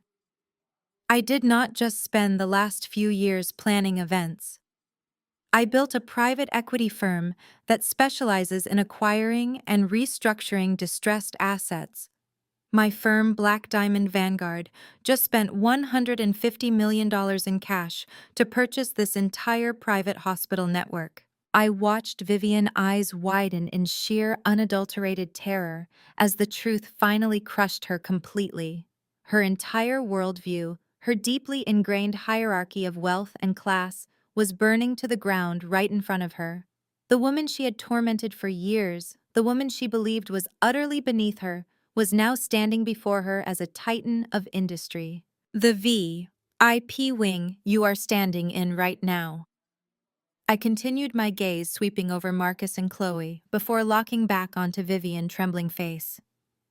"I own it. The very floor beneath your fake designer shoes belongs to me. The security guards you just tried to order around, they are on my payroll. You are not a prestigious guest in an elite facility anymore, Vivian. You are currently trespassing in my house." Marcus let out a strangled gasp, backing away until his shoulders hit the wall. He stared at me as if seeing me for the very first time. His mind was breaking under the rapid succession of truths. The child he had been so proud of was a biological lie. The woman he had abandoned me for was a parasitic fraud. And the wife he had thrown away was now a multimillionaire who held his entire family reputation in the palm of her hand. "No," Marcus muttered, violently shaking his head. "No, this is impossible. You left the divorce with nothing. You refused the settlement." "I left with nothing because I refused to touch the filthy, rapidly dwindling scraps of your family trust." "Marcus," I replied, turning my cold gaze onto him, "I let you keep your illusion of wealth because I knew exactly what was hiding in your financial statements. You want to talk about reality. Let us talk about your reality. Let us talk about what happens when fake elite status meets actual power." Marcus let out a sharp, derisive bark of laughter, violently shaking his head as he pushed himself away from the wall. The initial shock that had paralyzed him was rapidly melting away, replaced by a frantic, boiling rage. His fragile, carefully manicured ego simply could not process the reality of his own defeat. To accept that I, the woman he had repeatedly called worthless, the woman he had discarded for a newer, blonder model, was now the absolute authority in this building, was a psychological impossibility for him. So like a cornered, desperate animal, he lashed out with the only weapon he had ever truly known, his unearned, completely fabricated sense of superiority. "You actually think I am going to buy this ridiculous performance?" Marcus shouted, his face contorting into an ugly, arrogant sneer as he pointed a shaking finger at me. "You are nothing but a puppet, Zora. Do you really expect anyone here to believe that a failed event planner from the South Side suddenly controls $1 billion private equity firm? Whoever actually owns Black Diamond Vanguard is just using you as a cheap, temporary figurehead. You are a lucky lower-class fraud playing dress-up in a world you will never truly belong to." He puffed out his chest, stepping forward to loom over the space, desperately trying to reclaim the dominance that was slipping like sand through his fingers. He looked at Dr. Harrison, then at his mother, actively seeking validation for his delusion. "You want to talk about actual power?" Marcus boasted, his voice echoing loudly off the polished marble tiles, desperately trying to drown out the quiet, devastating truth Silas had just delivered. "The Pierce Family Trust is the financial bedrock of Atlanta. We have generational wealth that your corporate masters could only dream of touching. Just yesterday, I closed a $50 million commercial real estate project in Midtown. $50 million, Zora. That is real money. That is untouchable elite power. You can rent a hospital wing and buy off a security team to harass my family, but you will always be the same pathetic, desperate girl begging for scraps from my table." I did not flinch. I did not raise my voice to match his frantic, sweating energy. I stood perfectly still, watching the veins pulse against the collar of his designer shirt. It was genuinely fascinating to witness the total disintegration of a man who had built his entire identity on a mountain of absolute lies. For years, Marcus had used his family wealth as a blunt instrument to batter my self-esteem into submission. He had constantly reminded me of my modest background, making sure I knew that every luxury I enjoyed was a gift granted solely by his grace. He had demanded my gratitude while secretly plunging a knife into my back. And now, standing in the pristine hallway of a hospital I owned, I watched him cling to that same invisible wealth like a drowning man clutching a piece of driftwood. The sheer magnificent irony of his arrogance was almost too beautiful to interrupt. $50 million, I repeated slowly, letting the words hang in the heavy, sterile air. I tilted my head, looking at him with an expression of profound clinical pity.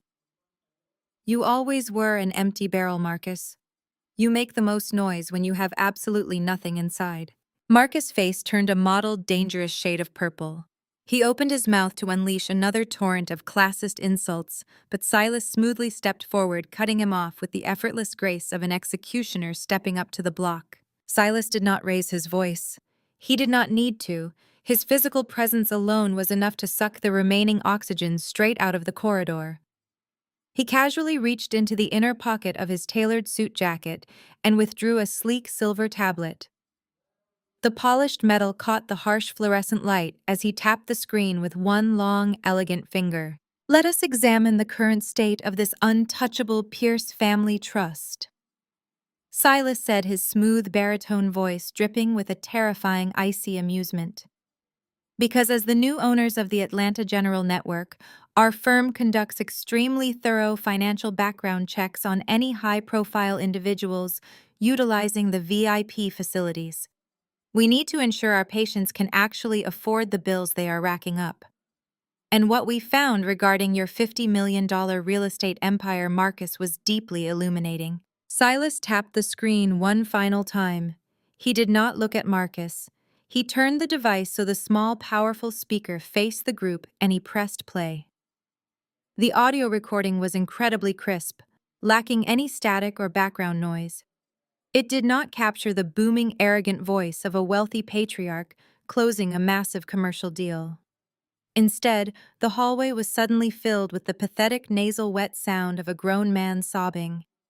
"Please, Mr. Vance, I am begging you." It was Marcus' voice, but it was entirely stripped of its usual bravado. It was a voice choked with panic terror and undeniable desperation. "You have to give me another 30 days." The recorded voice of Marcus pleaded, his breath hitching wildly, as if he were physically hyperventilating. "I am on my knees right now. I swear to God, I am on my knees. The trust fund is completely tapped out. The crypto exchange froze the remaining assets, and I cannot access a single dime. If you go to my mother, if you touch the estate in Buckhead, she will disown me. I will lose everything. Just give me the extension. I will pay the 40% interest. I will sign over the cars. Just please do not hurt my family." A cold, gravelly voice responded on the recording, completely devoid of empathy. "You have exactly 1 week, Pierce. If the $2 million is not in my account by Friday, I am taking the Buckhead property and I am sending my associates to introduce themselves to your lovely new wife." The recording ended with the sharp, definitive click of a disconnected line, followed by the sound of Marcus weeping uncontrollably into the receiver. Silas tapped the screen, slipping the tablet back into his jacket pocket with a smooth, practiced motion. The silence that slammed down on the corridor this time was absolute, ringing in my ears, like the aftermath of a massive explosion. It was the sound of a generational dynasty instantly vaporizing into thin air. Vivian Pierce looked as though she had been physically struck by a bolt of lightning. She was no longer leaning against the wall. She was slowly sliding down it, her perfectly manicured hands clutching the fabric of her expensive dress, as if she were trying to hold her own internal organs inside her body. Her face, usually a mask of haughty Southern judgment, was contorted into a portrait of pure, unadulterated horror. She stared at her son, her chest heaving, completely unable to process the words she had just heard. "You borrowed money from a shadow lender." Vivian gasped, her voice nothing but a hollow, broken wheeze. "You put a lien on the family estate. Marcus, what have you done? You told me the trust was flourishing. You told me you doubled our assets in the commercial sector." Marcus could not speak. The arrogant, posturing alpha male who had just been screaming about his elite status was entirely gone. He stood frozen in the center of the hallway, his shoulders slumped, his eyes fixed on the marble floor. He looked exactly like the pathetic crying coward on the audio recording. His jaw worked silently, but he had absolutely no defense. There were no lies left to spin. The elite, untouchable Pierce family fortune did not exist. It was a hollow shell eaten away by terrible investments, desperate greed, and staggering, dangerous debt. And then there was Chloe. My former best friend had stopped crying the moment Silas mentioned the financial background check. Now she was staring at Marcus with an expression of such profound, visceral disgust that it almost mirrored my own. She slowly lowered the swaddled crying baby away from her chest. The delicate, fragile victim persona she had worn like a second skin evaporated instantly, revealing the cold, calculating opportunist lurking underneath. She had betrayed me, destroyed my marriage, and manipulated her way into this family for one singular reason: wealth. She had endured Vivian condescending insults, she had tolerated Marcus' suffocating insecure ego, all for the promise of the Pierce family trust. She thought she had secured a golden ticket that would elevate her far above the cheap apartments and the mountains of credit card debt her brother had drowning her in. "You are broke," Chloe said, her voice dropping its high-pitched feminine whine, revealing a harsh, flat tone I had never heard her use before. "You let me believe I was marrying into a dynasty, and you are literally begging loan sharks for your life. You are entirely bankrupt." I looked at Marcus, watching him slowly raise his head to meet Chloe's furious gaze. He opened his mouth to defend himself, to offer some pathetic excuse, but I did not let him find his voice. "That $50 million commercial project you were just bragging about, Marcus?" I said, my voice slicing through the heavy, humiliated silence. "It never existed. You took the last $3 million of your mother-generational wealth and dumped it into a fraudulent cryptocurrency scheme run by a shell company in the Caymans. A shell company that, ironically enough, was recommended to you by Chloe's brother. You lost every single penny you had, and then you went to a violent credit broker to try and cover your tracks. You are not a titan of industry. You are a spineless, desperate gambler who just lost his entire life." I took one final step forward, standing directly in front of the broken, shattered remains of the man I used to call my husband. He could not even lift his eyes to look at me. The absolute suffocating shame radiating from him was palpable. "You thought I was the liability in your perfect elite life, Marcus?" I said, my words cold and deliberate. "But the truth is, I was the only thing keeping you afloat. I paid off your secret credit cards when we were married. I managed the accounts you were too incompetent to balance. I let you play the wealthy, successful provider because I loved you enough to protect your fragile pride. And you thanked me by throwing me down a flight of stairs to protect a woman who was actively draining your bank accounts. You discarded me because I was a commoner, and you chose Chloe because she fit your fake elite aesthetic." I gestured to the screaming baby in Chloe's arms, then to his mother, who was now quietly weeping against the wall, entirely destroyed by the loss of her precious social standing. "Well, look at your elite aesthetic now, Marcus. Your mother is about to lose her mansion to a loan shark. Your wife only wanted your wallet, which is currently empty, and that child, that precious Pierce legacy you were so proud of, belongs to another man. You traded everything real in your life for a cheap, hollow illusion, and now you get to live in the absolute ruin you created." Ooh. Vivian stood frozen, her chest rising and falling in shallow, erratic jerks. The designer fabrics she wore suddenly looked too large for her shrinking frame. Her eyes darted rapidly between Silas Marcus and the empty space on the floor, desperately trying to construct a reality where she was still the untouchable queen of Atlanta society. But the cold, hard marble beneath her feet was mine. The security guards blocking the exits were mine. And the devastating truth echoing in the corridor was entirely her own doing. "Do you remember the day our divorce was finalized, Vivian?" I asked, stepping closer to her. My voice was calm, but it carried the weight of years of silent suffering, finally transforming into a lethal weapon. "You cornered me in the hallway of that courthouse. You practically shoved that heavily doctored prenuptial agreement into my chest. You were so terrified that my dirty, unworthy South Atlanta hands were going to snatch away your precious family fortune.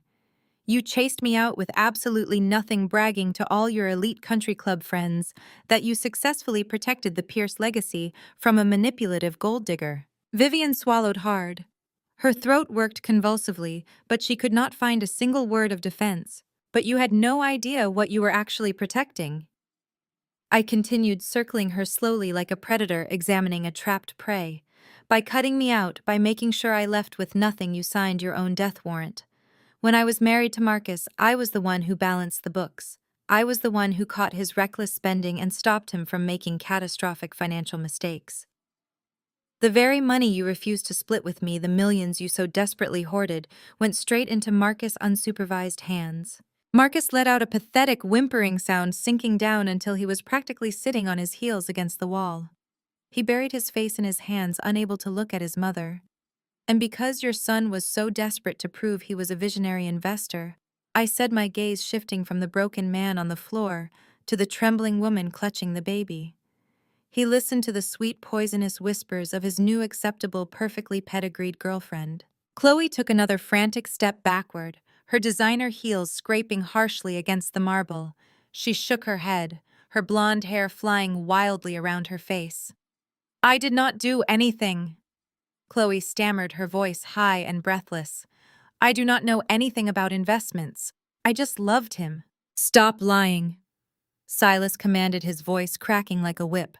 "My legal team tracked the digital footprint of the entire transaction.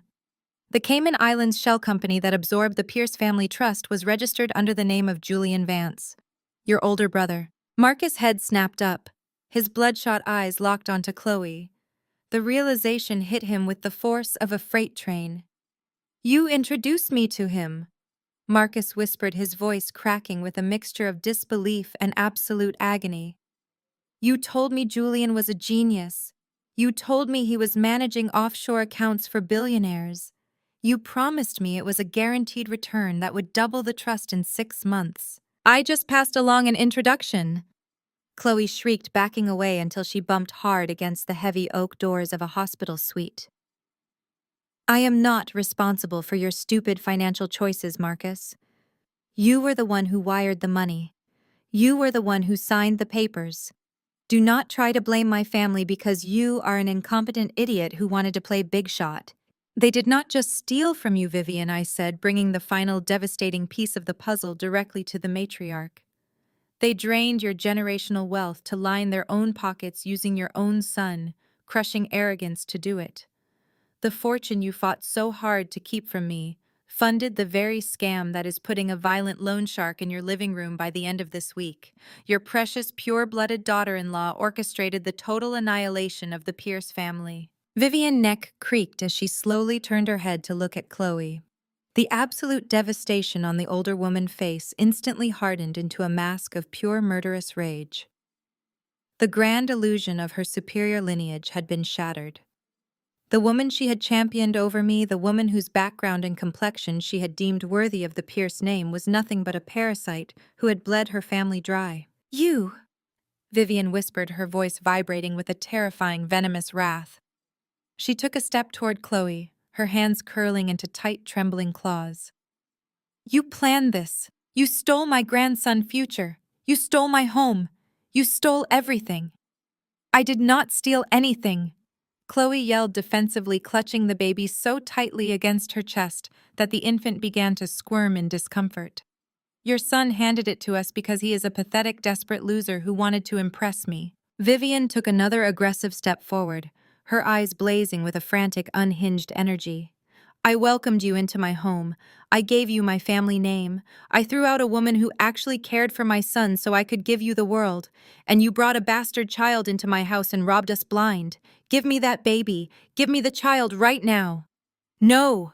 Chloe screamed, twisting her body away. "Stay back. Do not touch me." The sudden violent shouting startled the infant. The baby, who had been relatively quiet throughout the ordeal, suddenly let out a piercing, ear-splitting wail. The sharp, frantic cries echoed loudly off the hard marble walls, amplifying the chaotic breakdown of the Pierce family into a deafening crescendo. Chloe panicked. Surrounded by Silas' imposing security guards, cornered by a furious Vivian, and completely exposed by the irrefutable truth, her carefully constructed facade of the sweet, refined Southern belle shattered into a million jagged pieces. The stress, the noise, and the realization that her golden ticket had just been incinerated pushed her over the edge. "Shut up," Chloe hissed, giving the crying baby a rough, impatient shake. "Just shut up. Do not you dare hurt that child!" Vivian screamed, lunging forward with her hands outstretched. "You manipulative, lying thief. You are going to rot in a prison cell for the rest of your miserable life. I will make sure you and your brother pay for what you have done to us." Chloe snapped. The absolute, unfiltered ugliness lurking beneath her polished exterior exploded outward. She shoved Vivian away with her free hand, her face twisting into an expression of pure, unmasked bigotry and venom. "Stay away from me!" Chloe shrieked, her voice cracking as the baby wailed louder.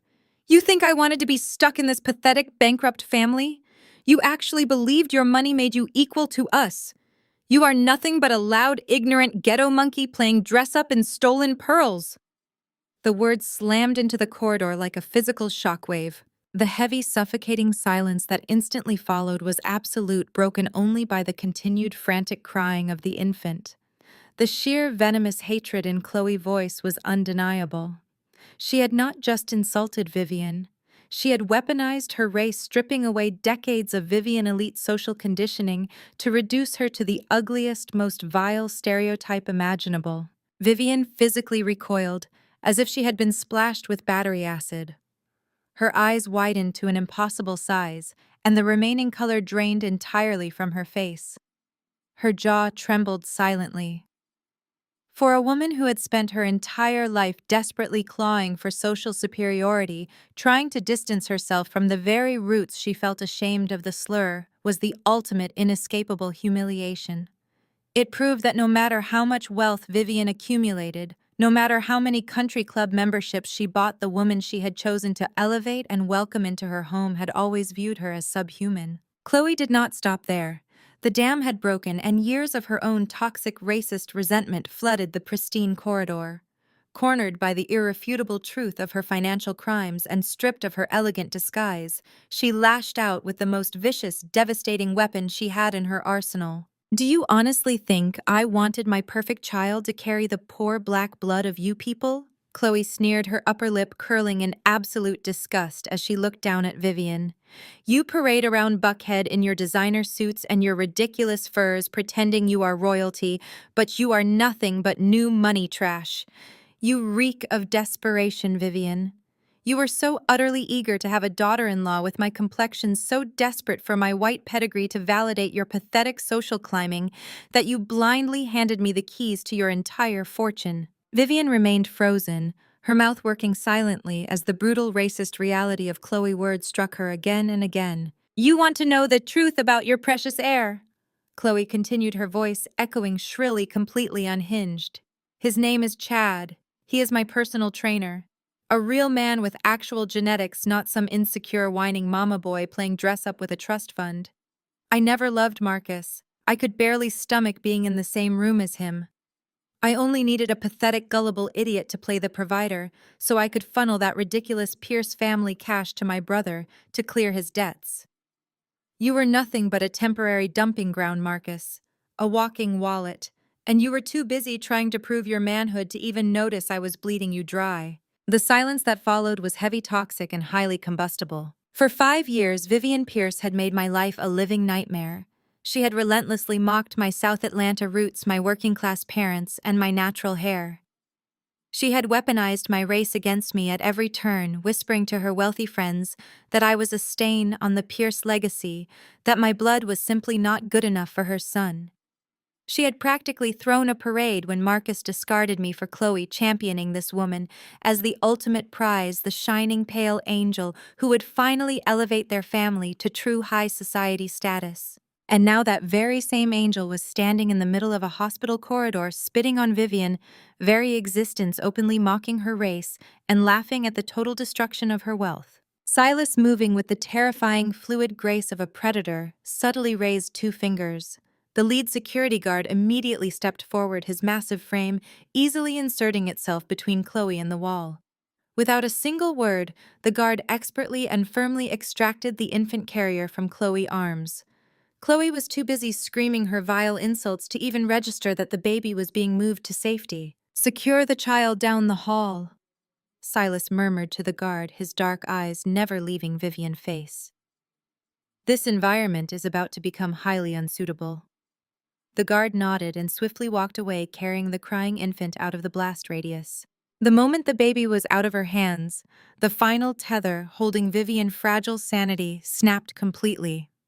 The psychological break was instantaneous, violent, and absolutely spectacular to witness.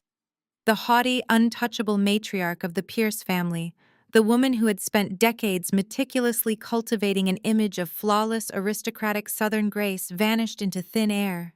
With an animalistic, guttural shriek that tore from the very bottom of her lungs, Vivian lunged. She slammed into Chloe with the force of a runaway train, The impact sent both women crashing hard against the polished marble wall. Chloe let out a sharp, breathless scream of terror as Vivian manicured hands adorned with thousands of dollars in diamond rings instantly transformed into vicious claws. Vivian grabbed a massive handful of Chloe's perfectly styled blonde hair and yanked backward with terrifying, unhinged strength. "You wretched racist parasite," Vivian screamed, her voice cracking into a raw, ragged roar. "I will kill you! I will rip your face off!" Chloe shrieked in agony as several of her expensive hair extensions were violently ripped from her scalp. She flailed wildly, her designer diaper bag kicking across the floor, scattering silver pacifiers and organic formula everywhere.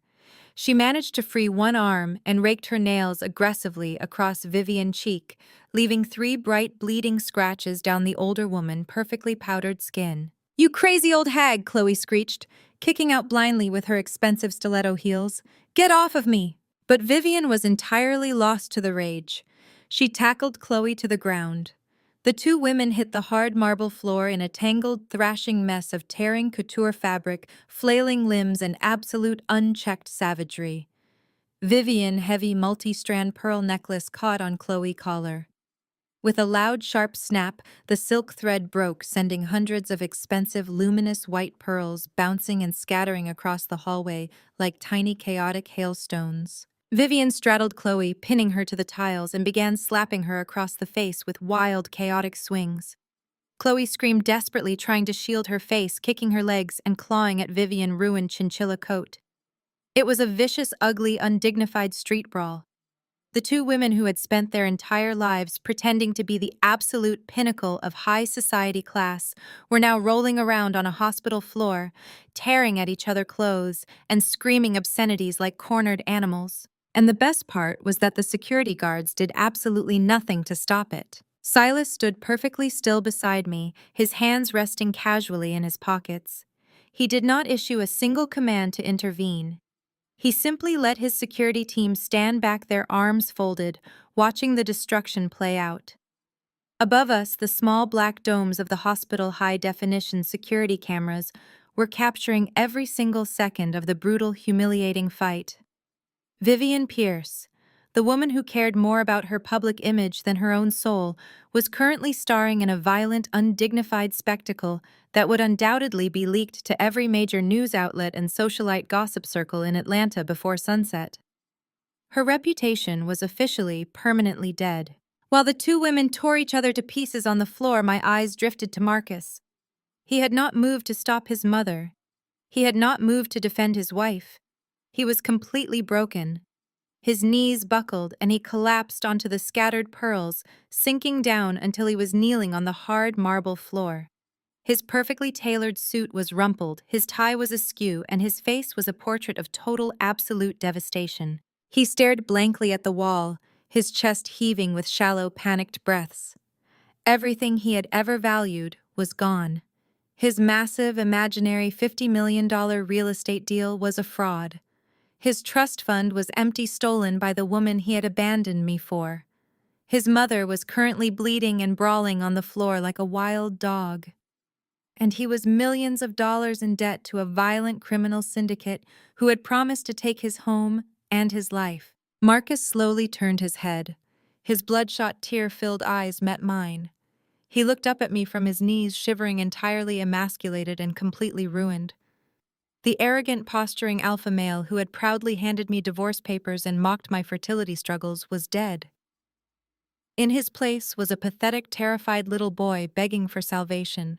"Zora," Marcus whispered, his voice cracking, tears freely spilling down his cheeks. "Please, you have to help me. I did not know. I swear to God I did not know what she was doing. They took everything. If I do not pay those men by Friday, they are going to kill me. You own this hospital. You have the money. Please, Zora. I was your husband. We loved each other. You cannot just let them destroy me." I looked down at the man kneeling at my feet. For years I had laid awake at night, wondering what I had done wrong, wondering why I was not enough for him. I had shed countless tears over his cruel words, his betrayal, and his complete disregard for my heart. I had believed him when he said I was small, that I was a liability, that I was unworthy of his grand elite life. Now, staring into his desperate, pleading eyes, I felt absolutely nothing. No anger, no pity, no lingering affection, just a cold, clinical emptiness. "You made your choice, Marcus," I said, my voice smooth and perfectly steady, slicing cleanly through the sounds of Vivian and Chloe screaming on the floor behind him. "You wanted a woman with the right pedigree. You wanted a woman who looked the part, who fit the racist, superficial aesthetic your mother demanded. You traded a loyal wife for a beautiful parasite because you were too weak to build your own life. And now the parasite has eaten you alive." "Zora, please," Marcus sobbed, reaching out a trembling hand toward my shoes. "I am begging you." "Do not touch me," I snapped, stepping back, my eyes flashing with a sudden lethal warning.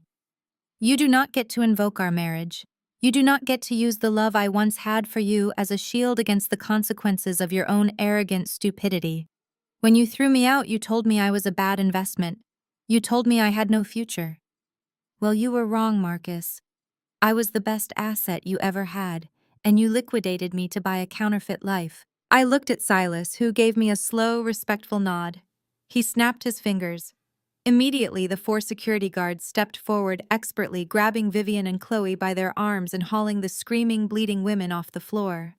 Chloe's dress was torn, her face scratched and red. Vivian was missing a shoe, her hair a wild, tangled bird nest, her chest heaving as she spat vile curses at her daughter-in-law. "Escort these individuals off my property," I commanded, my voice echoing with total, absolute authority. "If they resist, call the Atlanta Police Department and have them arrested for assault, battery, and criminal trespassing. And make sure they leave through the front lobby. Let everyone see exactly what the Pierce family legacy looks like." Marcus let out a guttural sob, burying his face in his hands as the guards forcefully dragged his screaming mother and his treacherous wife down the corridor. He remained on his knees, shivering violently among the scattered pearls, completely alone in the wreckage of his own making. I did not offer him a hand. I simply turned my back, walking away with Silas, leaving Marcus Pierce to drown in the absolute terrifying reality of his empty, ruined life. The visceral shock of Chloe racist venom suspended time for exactly 3 seconds. Then the true, unadulterated savagery began. Vivian let out a sound that did not even belong to a human being. It was a raw, primal shriek of a woman whose entire identity had just been incinerated. She threw herself at Chloe with renewed murderous desperation. The 2 women thrashed violently on the pristine floor, tearing at designer fabrics and clawing at exposed skin. Marcus, who had been kneeling in the scattered pearls like a broken shell of a man, suddenly slammed his hands against the floor. The sheer humiliation of watching his mother and his wife brawl like common criminals seemed to trigger a desperate final surge of his fragile ego. He scrambled to his feet, his chest heaving as he frantically tried to smooth down the wrinkled lapels of his ruined suit.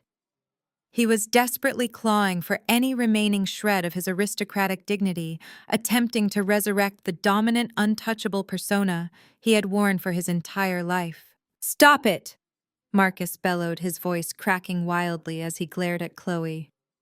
"You are completely done, Chloe. I am divorcing you today. You can take your bastard child and get out of my sight. You will not get a single pathetic dime from the Pierce family." He turned his back on her, puffing out his chest and lifting his chin as he looked at Silas and me. He was actually trying to look down his nose at us, relying on the one safety net he believed was completely indestructible. "You think you have destroyed me, Zora?" Marcus sneered, his voice dripping with a forced, trembling arrogance. "You think buying this hospital means you have won. You are forgetting who I am. I am a Pierce. We have assets you cannot even comprehend. I am putting the Buckhead estate on the market tomorrow morning. It is an architectural landmark.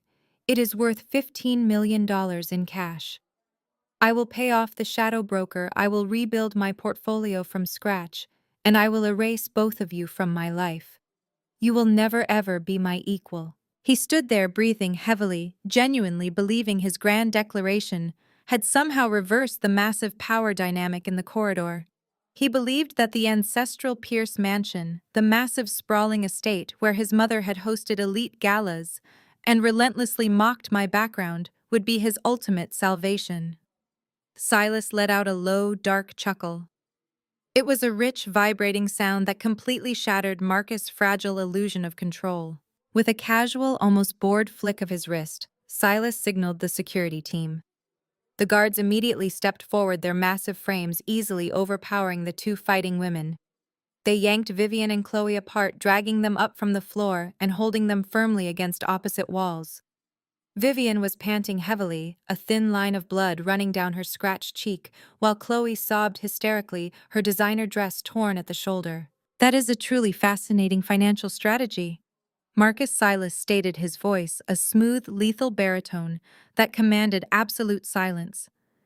He reached inside his tailored jacket and withdrew a thick, legally bound document folded into a crisp envelope.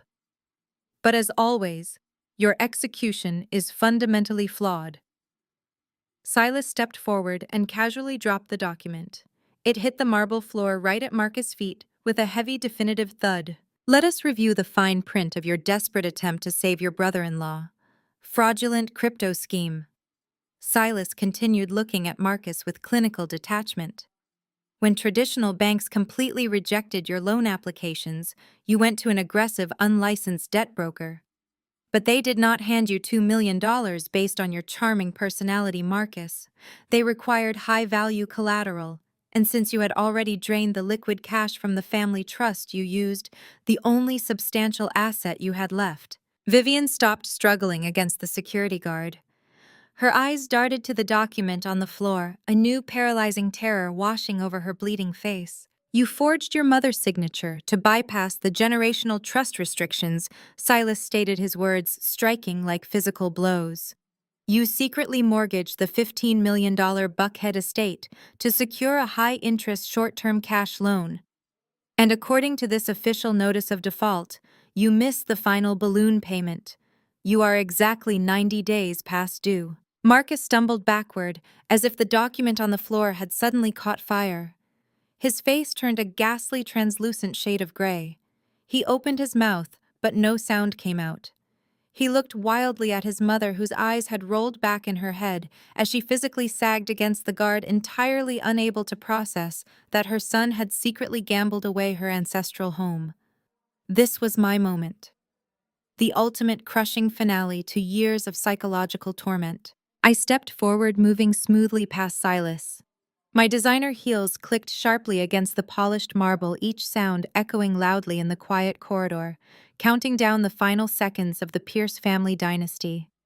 I stopped right in front of Marcus, looking down at the foreclosure notice, and then directly into his terrified, trembling eyes. "You always loved reminding me of my place, Marcus," I said, my voice quiet, lethal, and dripping with absolute authority. "You and your mother loved showing off that massive, sprawling mansion in Buckhead. You made sure I knew that a girl from the south side of Atlanta would never truly belong in a $15 million estate. You treated that house like it was a fortress protecting your superior bloodline." I tilted my head, savoring the sheer, intoxicating panic radiating from his entire body. "But here's the beautiful reality of the modern financial world." I continued, my gaze locking him in place. "Debt is a highly tradable asset. When you default on a shadow broker, they immediately sell that debt to specialized collection agencies to recoup their losses."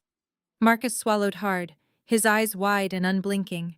"That specific collection agency," I whispered, stepping even closer so he could hear every single syllable of his destruction, "is a heavily shielded private subsidiary of Black Diamond Vanguard." The words hit him with the force of a sledgehammer.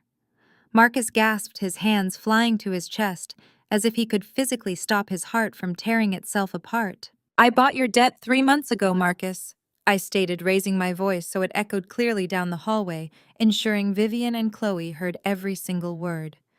"I own the lien. I own the mortgage. I own every single brick, every crystal chandelier, and every blade of grass on that property." Vivian let out a weak, strangled moan, her knees finally giving out completely as the guard held her up by her armpits.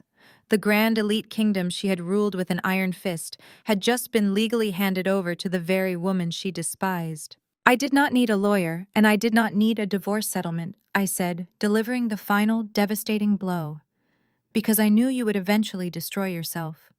As of 9 o'clock this morning, the foreclosure process was officially finalized by the county courts. The deed to the Buckhead estate has been legally transferred into my name. I looked at Marcus, then at Vivian, and finally at Chloe, taking in the absolute, undeniable ruin of the three people who had tried to break my spirit. Congratulations, Marcus, I said, offering him a sharp, merciless smile. You, your mother, and your fraudulent wife are officially homeless by next Monday morning. Marcus collapsed. He did not just drop to his knees this time, he physically crumpled his entire body, folding in on itself until he was curled on the marble floor, weeping with loud, ragged, pathetic sobs. He clutched at his hair, his mind completely broken by the inescapable reality that he had lost everything. He had no money, no home, no legacy, and no future. I turned my back on the pathetic spectacle. I did not need to say another word. The truth of my power was absolute. I walked away down the corridor, Silas falling perfectly into step beside me, leaving the shattered, weeping remains of the Pierce family to be escorted out of my hospital and into the cold, unforgiving reality of the streets. I had only taken 5 steps down the pristine corridor when a sudden, desperate scuffle broke out behind me. Survival instinct is a fascinating, degrading thing. It can take a woman who has spent 60 years meticulously cultivating the aura of an untouchable Southern aristocrat and reduce her to a feral, panicked animal in a matter of seconds. Vivian tore herself out of the security guard grip with a violent, uncoordinated jerk. The seam of her designer blouse ripped audibly, the expensive silk tearing right down the shoulder, but she did not even blink. She did not stand up to run after me. She could not.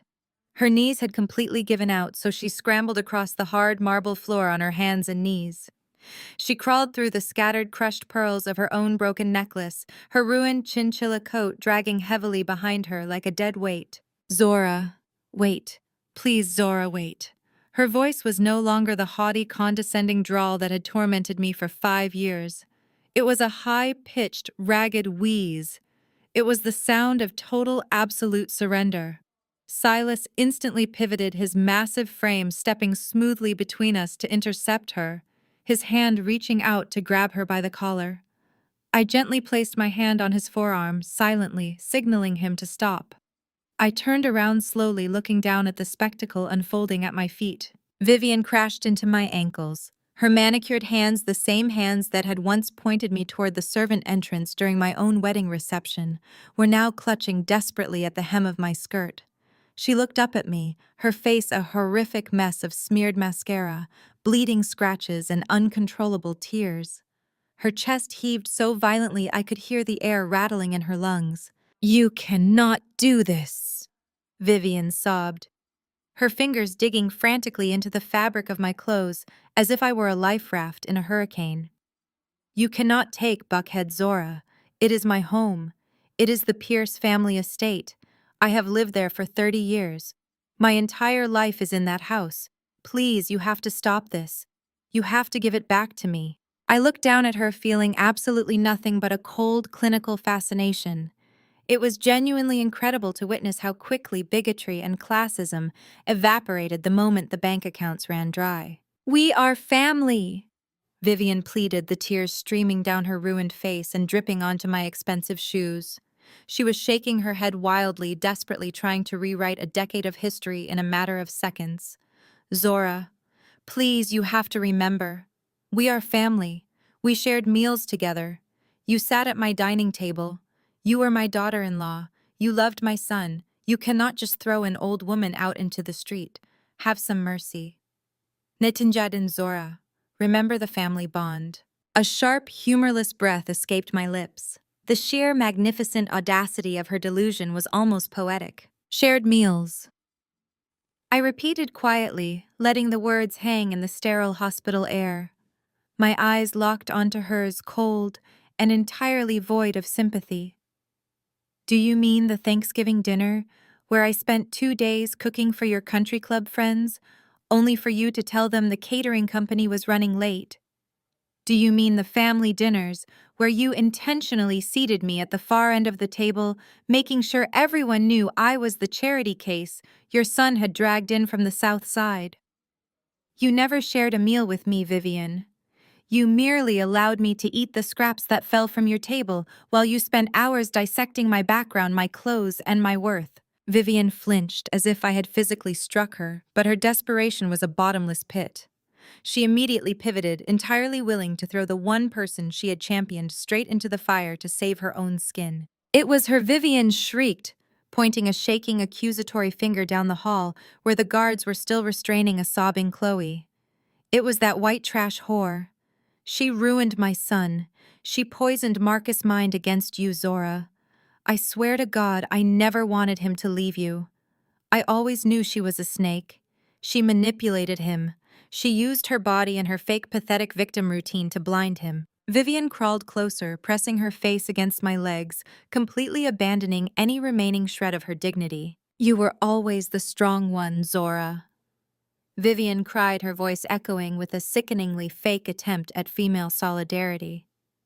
You were the smart one. I see that now. I was just trying to protect my son, but I was wrong. I was so wrong. Punish Marcus. Punish Chloe. Let her brother go to prison. They deserve it. They stole from me just as much as they stole from you. But please, I am begging you on my hands and knees. Just give me the house, take the cars, take the investment portfolios, take whatever is left of the hospital shares. Just let me keep my home. I have nowhere else to go. I stood perfectly still, letting her pathetic, rambling excuses wash over me. She was utterly incapable of taking accountability. Even now, kneeling in the wreckage of her own arrogance, she was trying to construct a narrative where she was the victim. She had welcomed Chloe with open arms, celebrated the destruction of my marriage, and actively participated in the cruel, racist mockery of my very existence. And now she wanted mercy. I slowly pulled my skirt out of her desperate grip. My eyes drifted past her weeping form and landed on a small rectangular object lying discarded on the floor a few feet away. It was Vivian Vintage Limited Edition Chanel handbag. It must have been kicked away during her violent, undignified brawl with Chloe. The pristine quilted white leather was now scuffed, covered in dust, and lying pathetically among the crushed pearls and hospital dirt. I took a slow, deliberate step away from her, walking over to the discarded bag. Vivian stopped crying for a fraction of a second, her red, swollen eyes watching me with a spark of frantic, desperate hope. She probably thought my silence meant I was considering her plea. She probably believed that her tears had finally broken through my defenses, that the innate goodness she had so routinely mocked was about to save her. I bent down smoothly, the movement completely controlled, and picked up the Chanel bag by its gold chain strap. I held it up to the harsh fluorescent lights, examining the scuff marks on the expensive leather. With agonizing, meticulous slowness, I raised my other hand and gently dusted off the front of the bag. I brushed away the dirt, the grime, and the broken pieces of pearl. The simple, deliberate action was deafening in the quiet corridor. It was the ultimate display of absolute dominance.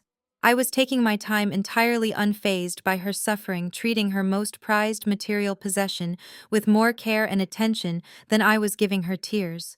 I turned back to Vivian, who was still kneeling on the floor, watching me with bated breath, her hands clasped together in silent prayer. I walked back to her. She looked up at me, a pathetic, trembling smile trying to form on her bleeding, scratched face. Slowly, I lowered my hands and placed the dusted, pristine Chanel bag directly into her shaking palms. Her fingers instinctively curled around the expensive leather, clutching it to her chest like a shield. Then I leaned down. I closed the distance between us until my face was only inches from hers. I could smell the stale sweat, the expensive perfume, and the sharp metallic tang of absolute unfiltered fear rolling off her skin.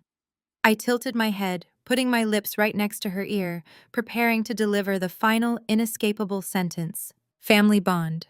I breathed my voice, a quiet, lethal hiss that made her physically shudder. Is that what we are calling it now?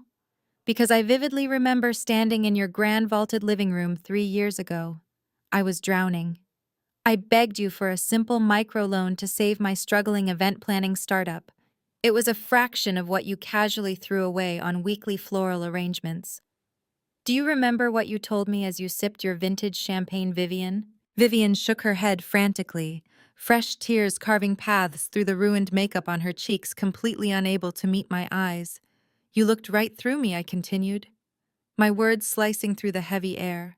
And you said trash belongs exactly where it came from, with the rest of the trash. I pulled back, standing to my full height, as I looked down at the shattered matriarch of the Pierce dynasty. So today, Vivian, I am simply returning your profound wisdom, I said, my voice ringing with total unshakable finality. Do not let me see trash cluttering the entrance of my hospital ever again. From the floor, Marcus let out a pathetic, desperate gasp. Seeing his mother utterly destroyed, he realized his last invisible shield was gone. He scrambled forward on his knees, his hands reaching out as if to grab my skirt again, though he stopped just short, terrified of the security guards looming nearby. "Zora, baby, please!" Marcus begged, his voice cracking as he looked up at me with wide, tear-filled eyes. He was actually trying to use the same cheap, manipulative, romantic lines that used to keep me trapped. "We can fix this." I was blind, I know that now, but you opened my eyes. You are the only woman who ever truly understood me. We built a life together. Once we can rebuild it. I love you, Zora. I always have. Just give me one more chance to prove I can be the man you deserve. Before I could even formulate a response to his nauseating performance, Silas moved. He stepped seamlessly to my side and wrapped a strong, possessive arm around my waist, pulling me flush against his tailored suit. The gesture was effortless, deeply intimate, and served as an absolute, undeniable wall between my new life and the wreckage of my past. Our legal team will personally deliver the formal eviction notice at exactly 8 o'clock on Monday morning. Silas stated, his voice a cold, flat blade that instantly silenced Marcus, pathetic whimpering. Enjoy your final weekend sleeping in your precious generational bed, Marcus. Because after that you belong to the streets. Silas did not wait for a response, nor did he offer Marcus a single second to process the absolute finality of his ruin. He simply turned to me and offered his arm with a slight respectful inclination of his head. I slipped my hand through the crook of his elbow, feeling the solid, reassuring warmth of his presence grounding me. Without a single glance back at the shattered, pathetic remnants of the Pierce dynasty, we turned our backs and walked away. Our footsteps fell in perfect synchronized rhythm against the marble tiles, a steady, triumphant drumbeat leading us away from the toxic wasteland I had finally conquered. The moment we turned away, the polished corridor behind us erupted into a vicious, chaotic cacophony. The thin, fragile truce between the three of them shattered instantly. Vivian began shrieking with unhinged fury, her voice raw and cracking, as she violently cursed Chloe for destroying her social empire. Chloe screamed right back, her high-pitched wails echoing harshly off the walls as she blamed Marcus for being a weak, useless fraud who had lied about his wealth. And Marcus, trapped on the floor between the two venomous women who had drained his life away, could only sob loudly, his pathetic, broken apologies entirely drowned out by their vicious hatred.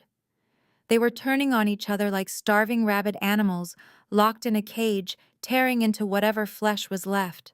As Silas and I moved further down the long, pristine hallway, the ugly, desperate sounds of their mutual destruction began to fade. The screaming and crying echoed behind us, growing smaller and more insignificant, with every step sounding exactly like a cheap, poorly written tragicomedy playing out to an empty theater. Ahead of us, the massive floor-to-ceiling glass doors of the hospital entrance bathed the main lobby in brilliant golden morning sunlight. The contrast was breathtaking. Behind us lay the dark, suffocating misery of a family drowning in their own lies, trapped in the cold, shadowed ruins of their crushing debt. But ahead, the world was bright open and entirely mine. We stepped out of the heavy, sterile shadows of the corridor and walked directly into the warm, embracing light of the sun. I took a deep, cleansing breath of the fresh air, smiling, as I left the darkness and the ruined legacy of the Pierce family permanently behind me. The brilliant, blinding sunlight of that hospital morning suddenly flashes and shifts, melting smoothly into the warm, amber glow of my present-day living room. I sit comfortably in my plush leather armchair, the quiet serenity of my own home wrapping around me. I raise my crystal glass, the ice clinking softly, and take one final satisfying sip of my aged bourbon. They genuinely believed that stripping away my place in their world would completely break me. They were so blinded by their own supreme entitlement that they did not realize they had just violently torn down the only protective barrier, hiding the absolute rot at the core of their entire family. For years, I was the one quietly paying off their high-interest credit cards. I was the one constantly shifting my own personal business funds to cover the gaping financial holes Marcus endlessly dug for himself. Without my silent, uncredited labor, keeping their sinking ship afloat, the total collapse of the Pierce Empire was never just a possibility. It was an inevitable mathematical guarantee. Today, reality has settled the score exactly as it should. Marcus spends his long days pushing a heavy mop bucket. He is now a janitorial cleaner, working at the exact same luxury apartment complex he once publicly ridiculed for housing the working class. Chloe is currently out on bail facing multiple federal court dates and serious prison time for her active role as a co-conspirator in her brother's massive wire fraud scheme. And Vivian, the grand untouchable matriarch, suffered the ultimate humiliating societal execution. She was formally and publicly stripped of her lifetime membership from the elite Jack and Jill Club due to her highly publicized catastrophic bankruptcy. The sweetest, most intoxicating revenge is never getting your own hands dirty to destroy the people who hurt you. It is standing comfortably at the absolute peak of your own success, looking down and watching them willingly burn each other to the ground. They were completely incinerated by nothing but their own toxic greed and blinding arrogance. Thank you for taking the time to listen to my story. Please always remember this one undeniable truth. Your inherent value is never ever determined by the mouths of those who are too small to comprehend your worth. The screen slowly fades to a deep, quiet black.